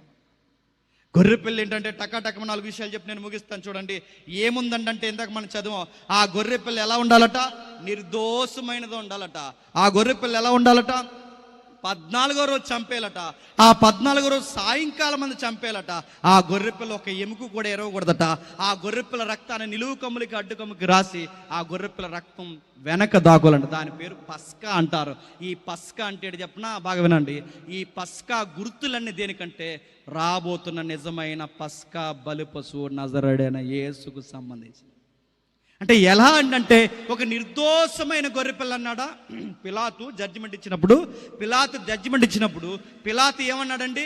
ఈయన యందు నాకు ఏ దోషమో చెప్పండి కనబట్టలేదు, ఈయన యందు నాకు ఏ దోషమో కనబట్టలేదు అన్నాడంటే నిర్దోషమైన గొర్రెపిల్ల. 14వ రోజు చంపేమన్నాడు ఐగుప్తీయుల ఆ గొర్రెపిల్లని. యేసు ప్రభు కూడా ఏ రోజు చనిపోయాడు తెలుసా? యేసు ప్రభు కూడా 14వ తారీఖు అంటే మొదటి నెల పస్కా 14వ తారీఖునే చనిపోయాడు. పైగా సాయంకాలం మందు గొర్రెపిల్లని ఐగుప్తిలో చంపమన్నాడు. యేసు ప్రభు చనిపోయింది కూడా ఎప్పుడు చెప్పండి? ఈ లెంట డేస్లో చదువుతాంగా. సాయంత్రం 3 గంటలకు చచ్చిపోయాడు. బాగా వినండి, సాయంత్రం 3 గంటలకు అంటే అక్కడ సాయంకాలం, ఇక్కడ సాయంకాలం. అక్కడ నిర్దోషమైనది, ఇక్కడ నిర్దోషమైనది. అక్కడ 14వ రోజు, ఇక్కడ 14వ రోజు. ముగించేస్తున్నాను. ఆ గొర్రె పిల్ల ఒక ఎముకైన నిరవకూడదన్నాడు. మీరు సిలువ సన్నివేశాలు మీరు చూడండి. కుడివైపునున్న దొంగ కాళ్ళు ఎరగొట్టింది రోమా సైనికులు, ఎడమ వైపునున్న దొంగ కాళ్ళు ఎరగొట్టారు రోమా సైనికులు. కానీ ఎవరి ఎముకలు ఎరగొట్టలేకపోయారు చెప్పండి. యేసు ఎందుకు చెప్పినా ఎరగొట్టకూడదు. ఎందుకంటే అక్కడ గొర్రెపిల్ల ఎముక ఎలాగైతే ఇరవకూడదో ఇక్కడ ఈ గొర్రెపిల్ల ఎముక ఇరవకూడదు. ఆ రోజు ఐగుప్తి నుంచి ఇశ్రాయేలు సంఘాన్ని కాపాడడానికి ఆ రోజు ఆ గొర్రెపిల్ల, ఈరోజు ప్రపంచంలో ఉన్న ఈ ఐగుప్తిలో క్రీస్తు సంఘాన్ని కాపాడడానికి మనకున్న ఒకే ఒక్క గొర్రెపిల్ల చెప్పండి, నజరేయుడైన యేసు. ఇప్పుడు ఈ గొర్రెపిల్లని తినాలి, ప్రతి ఒక్కరు తినాలి. ఇప్పుడు ఈ గొర్రెపిల్లని ఎలా తింటారు? దాన్ని మార్చాడు. ఇప్పుడు పస్కా క్రొత్త నిబంధనకి ఏమైందంటే ప్రభురాత్రి సంస్కరణ అయింది. ఏమైంది? ప్రభురాత్రి సంస్కరణ. ఇప్పుడు రొట్టె బాగా వినండి, మాంసానికి గుర్తు, ద్రాక్షరసం రక్తానికి గుర్తు. ఈ రొట్టె ద్రాక్షరసం ఎవడైతే తీసుకుంటాడో చెప్పండి వాడు బతుకుతాడు. అంటే దేవుడు ఈ రాత్రి సంచరించవచ్చు, రేపు సంచరించి ఎప్పుడు వస్తాడో మనకు తెలియదు. ఆయన హఠాత్తుగా వస్తాడు. ఎలా వస్తాడు? ఐగుప్తి మీదకి వచ్చినట్టే వస్తాడు. ఐగుప్తిలో ఏం జరిగిందో చెప్పండి, మళ్ళీ అదే జరగబోతుంది. ఆ రోజు ఐగుప్తిలో కుటుంబానికి ఒకడే చనిపోయాడు. ఈ రెండో రకంలో కుటుంబానికి ఒకటే కాదు, కుటుంబం అంతా లేసిపోతారు నమ్మకపోతే. మొత్తం కుటుంబం. అందుకే సువార్తల్లో ఉంటుంది, మీరు ఇంటికి వెళ్ళి చదవండి. సువార్తలు ఏమిటో తెలుసా? పీనుగుల సంఖ్య పెరిగిపోద్దట, గెద్దలు ఆకాశంలో తిరుగుతాయట. ఇవన్నీ ఎప్పుడైతే జరుగుతాయో రాకడకి అవే సూచనలు గుర్తుపెట్టుకో. చేపలు బయటకు వచ్చే, తాబేలు బయటకు వచ్చింది అనకండి. ఇవి చూస్తే మీకు అర్థమయ్యాలి. చేపలు బయటకు వచ్చే, తాబేలు బయటకు వచ్చిన, లివ్యతాన్, ఈ కథలు చెప్పకండి. బైబిల్ చెప్తుంది గమనించండి. బైబిల్ చెప్తుంది గమనించండి. ఇదిగో దేవుడు మునుపు జరిగిందే చెప్పండి, మళ్ళీ చేయబోతుంది. అంటే ఆ రోజు ఎవరు బతుకుతారని అంటే ఆ రోజు రక్తం వెనకాల ఎవడైతే దోక్కున్నాడో వాడు బతికాడు. ఈ రోజు రాకడ జరిగితే ఎవరు బతుకుతారు చెప్పనా? ఎవడైతే బాప్టిజం తీసుకుని ప్రభురాత్రి సంస్కరణలో పాల్గొంటున్నాడో వాడు రెండవ రాకడలో బతుకుతాడు. ఇంకా ధీమా పొద్దుగా ఎవడైతే ఇంకా ఇక్కడ బాప్టిజం లేకుండా ఉన్నారో మీ అందరికీ దీపావళి ఉంది, రెడీగా ఉండండి. నేను బెదిరించడానికి చెప్పట్లేదు, నేను సీరియస్గా చెప్తున్నాను. ఇంకా ఎవరైతే బాప్టిజాలు తీసుకోకుండా ఉన్నారో మీకు అర్థమవుతుందో లేదో, యుగాంతంగాలు ఎక్కువైపోయింది ప్రపంచంలో, మీకు అర్థమవుతుందో లేదో, చూస్తుంటే అర్థమవుతుంది. నేడో రేపో జరుగుతుందన్నట్టే ఉంది. నిన్నో మొన్నో న్యూటన్ గారు రాసుకున్న లెటర్ బయటపడింది, మీరు చదివారా లేదో. సర్ ఐజాక్ న్యూటన్ అంటే మాటలు కాదు, ఆయన ప్రత్యేకమైన ఉత్తరం కూడా బయటపడింది. ఆయన ఉత్తరంలో దానియేలు గ్రంథం, ప్రకటన గ్రంథం, ఇదేదైతే మనం చదువుతున్నామో ఈ వచనాలన్నింటినీ కలిపి ఈ ప్రపంచం ఎప్పుడు అంతమైపోతుందో ఒక సంవత్సరం కన్ఫర్మ్ చేసి ఒక ఉత్తరం రాసి పెట్టుకున్నాడు. ఆ ఉత్తరం మన దొరికింది, అందరికీ భయం పట్టుకుంది. ఎందుకంటే ఆయన వేసిన లెక్కలు అంత ఈజీగా చెప్పండి జరగకుండా ఉండో, ఖచ్చితంగా జరుగుతాయి. ఆ సంవత్సరం ఏంటని నన్ను అడగండి, ఎందుకంటే ముందు రోజు తీసుకుంటావు నువ్వు బాప్టిజం. నన్ను అడక్కో, అది జరగచ్చు జరగకపోవచ్చు, కానీ అటు ఇటుగా ఏది జరిగినా నాకు అనిపిస్తుంది ఈ పరిస్థితులు, ఈ విలువలు లేని తనం, ఈ సంసారంలో కూడా విలువలు లేని తనం, భార్యను చంపుకోవడం, భర్తను చంపుకోవడం, వయసు తేడా అంటే చిన్న పెద్ద, ఈ నరమాంస భక్షకుల్లా తయారైన రక్తపాతం, ఇవన్నీ చూస్తుంటే నాకు అర్థమవుతుంది, నాకు తెలిసి మన తరంలోనే రాకడ జరిగిపోయేలా ఉంది. చూస్తుంటే అర్థమవుతుంది బైబిల్, ఎందుకంటే బైబిల్ ప్రవచనాలను కూర్పు ఉంది. మెజారిటీ ప్రవచనాలు అన్నీ జరిగిపోయాయి. ఇక పెద్దగా నెరవేరవలసిన ప్రవచనాలు ఏమీ లేవు, చాలా తక్కువ సంఖ్యలో ఉన్నాయి. అవి జరుగుతున్నాయో ఇక జరగబోతున్నాయో మనకు తెలియదు. ఈ ప్రవచనాలు కూడా నెరవేరిపోతే ఇక త్వరలోనే యేసు ప్రభు మేఘాల మీద చెప్పండి రాబోతున్నాడు. మిమ్మల్ని భయపెట్టడానికి చెప్పలేదు, ఒక అన్నగా, ఒక తమ్ముడుగా, ఒక సహోదరుడిగా, ఒక దైవజనుడిగా చెప్తున్నాను. బాప్టిజాలు లేకపోతే నేను మళ్ళీ చెప్తున్నాను, సమయం ఇక మించిపోతుంది. నువ్వు ఇలానే నిర్లక్ష్యం చేస్తే నీ సావు నీవే చెప్పండి కోరినెత్తి మీద తెచ్చుకుంటావు. రోజు రోజుకి చూడండి సమయం ఎలా మించిపోతుందో చూడండి, దినములు చెడ్డవైపోతున్నాయి చూడండి, ఎక్కడ మంచి లేదు చూడండి, అనురాగం లేదు, ప్రేమ లేదు. మీరు చూడండి ఇవన్నీ దేని గుర్తంటే ఈ ప్రపంచం అంతమవుతుంది. ఈ ప్రపంచం అంతమవుతున్నప్పుడు నేను ఏం చేయాలంటే, ఆ రోజు ఐగుప్తులో వాళ్ళు ఏం చేస్తారో చెప్పండి, మనం అదే చేయాలి. అది తిన్నారు, రక్తాన్ని పూసుకుని వెనకాల నిలబడ్డారు. యేసుప్రభు రక్తం వెనకాలగరా, యేసుప్రభు శరీరం రొట్టెని తీసుకో. ఎప్పుడైతే ఇది పాటిస్తూ ఉంటావో అది పాటించిన వారు బతికి కానానుకు బయలుదేరారు. ఈరోజు ఇది పాటిస్తే నువ్వు వెళ్ళేది ఇక కానాను కాదు చెప్పండి, పరలోకానికి బయలుదేరు. ఇంత చెప్పిన తర్వాత నాకు అర్థం అవ్వలేదని అంటే, రేపు పొద్దున్నే లేచిన తర్వాత తూర్పు అయిపోతుందో చూడు, నీకే చెప్పేది. ఇంత చెప్పిన తర్వాత నీకు అర్థమవుతుందంటే నిన్నెవ్వడో జీవితంలో ఇంకా మార్చలేదు. ఎందుకంటే ఇంత విపులంగా ముందు జరిగిన చరిత్రే మళ్ళీ జరగబోతుందని బైబిల్ ఇంత ఖచ్చితమైన రుజువులు ఇస్తే, ఇది కూడా నీ చెవికి ఎక్కలేదంటే నీకంత దరిద్రుడు ఇంక ఈ ప్రపంచంలో ఎవడు ఉండడేమో గుర్తుపెట్టు. లేదన్నయ్య నేను పాములు వేసాకే బాప్టిజం తీసుకుంటానని అంటే, అది పాములు ఎగదరు అయ్యా, అది ఉంది కదా లివియథాన్, అది లెగిసాకే నేను బాప్టిజం తీసుకుంటాను, అది లెగదు. అది లెగిస్తుందో తెలీదు. అది మర్మగర్భమైన పోలిక పద్యాలతో రాయబడిన యోబు గ్రంథం 41 అధ్యాయం. అది పట్టుకుని ఏలాడకు. నీకు మళ్ళీ చెప్తాను, నీకు ప్రపంచం యుగాంతం ఎలా వస్తుందంటే సముద్రం వైపు కాదు, బైబిల్ వైపు చూడు. ఏం జరగబోతుందో నీకు అర్థమవుద్ది. ఈ బైబిల్ని బట్టి అంచనా వేస్తే నీ వరుడు సమీపమని ఉన్నాడు. వధువు సంఘము సిద్ధపడుతుంది. బుద్ధి లేని సంఘం చెప్పండి గొడవలెట్టుకుంటూ తిరుగుతుంది. బుద్ధి లేని సంఘం పనికిమాల గొడవలు పెట్టుకుంటూ తిరుగుతుంది. నిజమైన బుద్ధి కలిగిన సంఘం, అయ్యో నా వరుడు వస్తున్నాడని ఇశ్రాయేలు సంఘం ఎలాగైతే సిద్ధపడిందో మీరు కూడా చెప్పండి అలాగే సిద్ధపడండి. దేవుడు మిమ్మల్ని అందరినీ మేఘాల మీద తీసుకొని పోవునుగాక. Amen, amen, amen. ప్రార్థన చేసుకుందాం. ప్రేమగల తండ్రి, కృపగల దేవ, ఎవరికి ఈ సంగతులు అర్థమయ్యో నాకు తెలియదు తండ్రి. యుగాంతాన్ని కూర్చిన తండ్రి వార్తలు పుంకాలుగా తండ్రి ఈరోజు మాట్లాడుకుంటున్నారు దేవా. పేపర్లో తండ్రి, ప్రింట్ మీడియా, ఎలక్ట్రికల్ మీడియా, ప్రతి మీడియాలో తండ్రి ఈ వార్తలు ఎక్కువైపోయాయి దేవా. కానీ యుగాంతం ఎలా జరుగుతుందో తండ్రి ఐగుప్తిని చూపిస్తూ ముందే ఎప్పుడో మాకు రాయించారు దేవా. ఐగుప్తిలో జరిగిందే మళ్ళీ జరగబోతుంది తండ్రి. ఐగుప్తిలో ఇశ్రాయేలు లోకంతో ఎలా అయితే కలిసిపోయారో తండ్రి, ఈరోజు సంఘము కూడా లోకంతో కలిసిపోయింది తండ్రి. ప్రపంచమే ఒక ఐగుప్తి అయిపోయింది దేవా.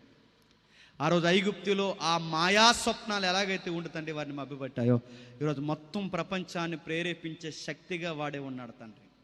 మాకున్న నిజమైన గొర్రెపిల్ల ప్రభు అయిన యేసుక్రీస్తు వారు, ఆయన రక్తాన్ని తండ్రి త్రాగి ఆయన శరీరాన్ని ఎవరైతే భుజిస్తారో, ఎవరైతే రక్షణలోకి వస్తారో వారే బ్రతికి బట్టగడతారు దేవా. అయినను ఇంత వినినా కానీ తండ్రి వారి బుర్రలకు ఎక్కించుకోకపోతే, ఇంకా రక్షణ లేకుండా ఉంటే వారి ఆత్మలకు వారే ఉత్తరవాదులు. ఈ సభను జరిగించడానికి ఎంతమంది తమ్ముళ్ళైతే కష్టపడ్డారో వారందరినీ దీవించండి. ఎవరైతే వీరిని ఆటంకపరిచారో వారిని కూడా గుణపరచండి, వారిని కూడా ఆశీర్వదించండి తండ్రి. మమ్మల్ని బాధ పెట్టి మామే చెడ్డ మాటలు పలికిన వారు ఎవరు ఉంటే వారిని క్షమించండి, వారిని కూడా ఆశీర్వదించండి తండ్రి. ఈ సభను జరిగించిన తమ్ముళ్ళందరినీ తండ్రి ఆర్థికంగా, ఆత్మీయంగా, ఆరోగ్యంలో అన్ని దీవులను అనుగ్రహిస్తారని కోరుతూ, మా శత్రువులను, మా మిత్రులను మీ చేతులకు అప్పగిస్తూ, గాయకులను, సంగీతకారులను అందరినీ తండ్రి మీరు ఆశీర్వదిస్తారని అర్థిస్తూ, క్రీస్తు నామమున ఈ ప్రార్థన సమర్పిస్తున్నాం తండ్రి. Amen, amen, amen.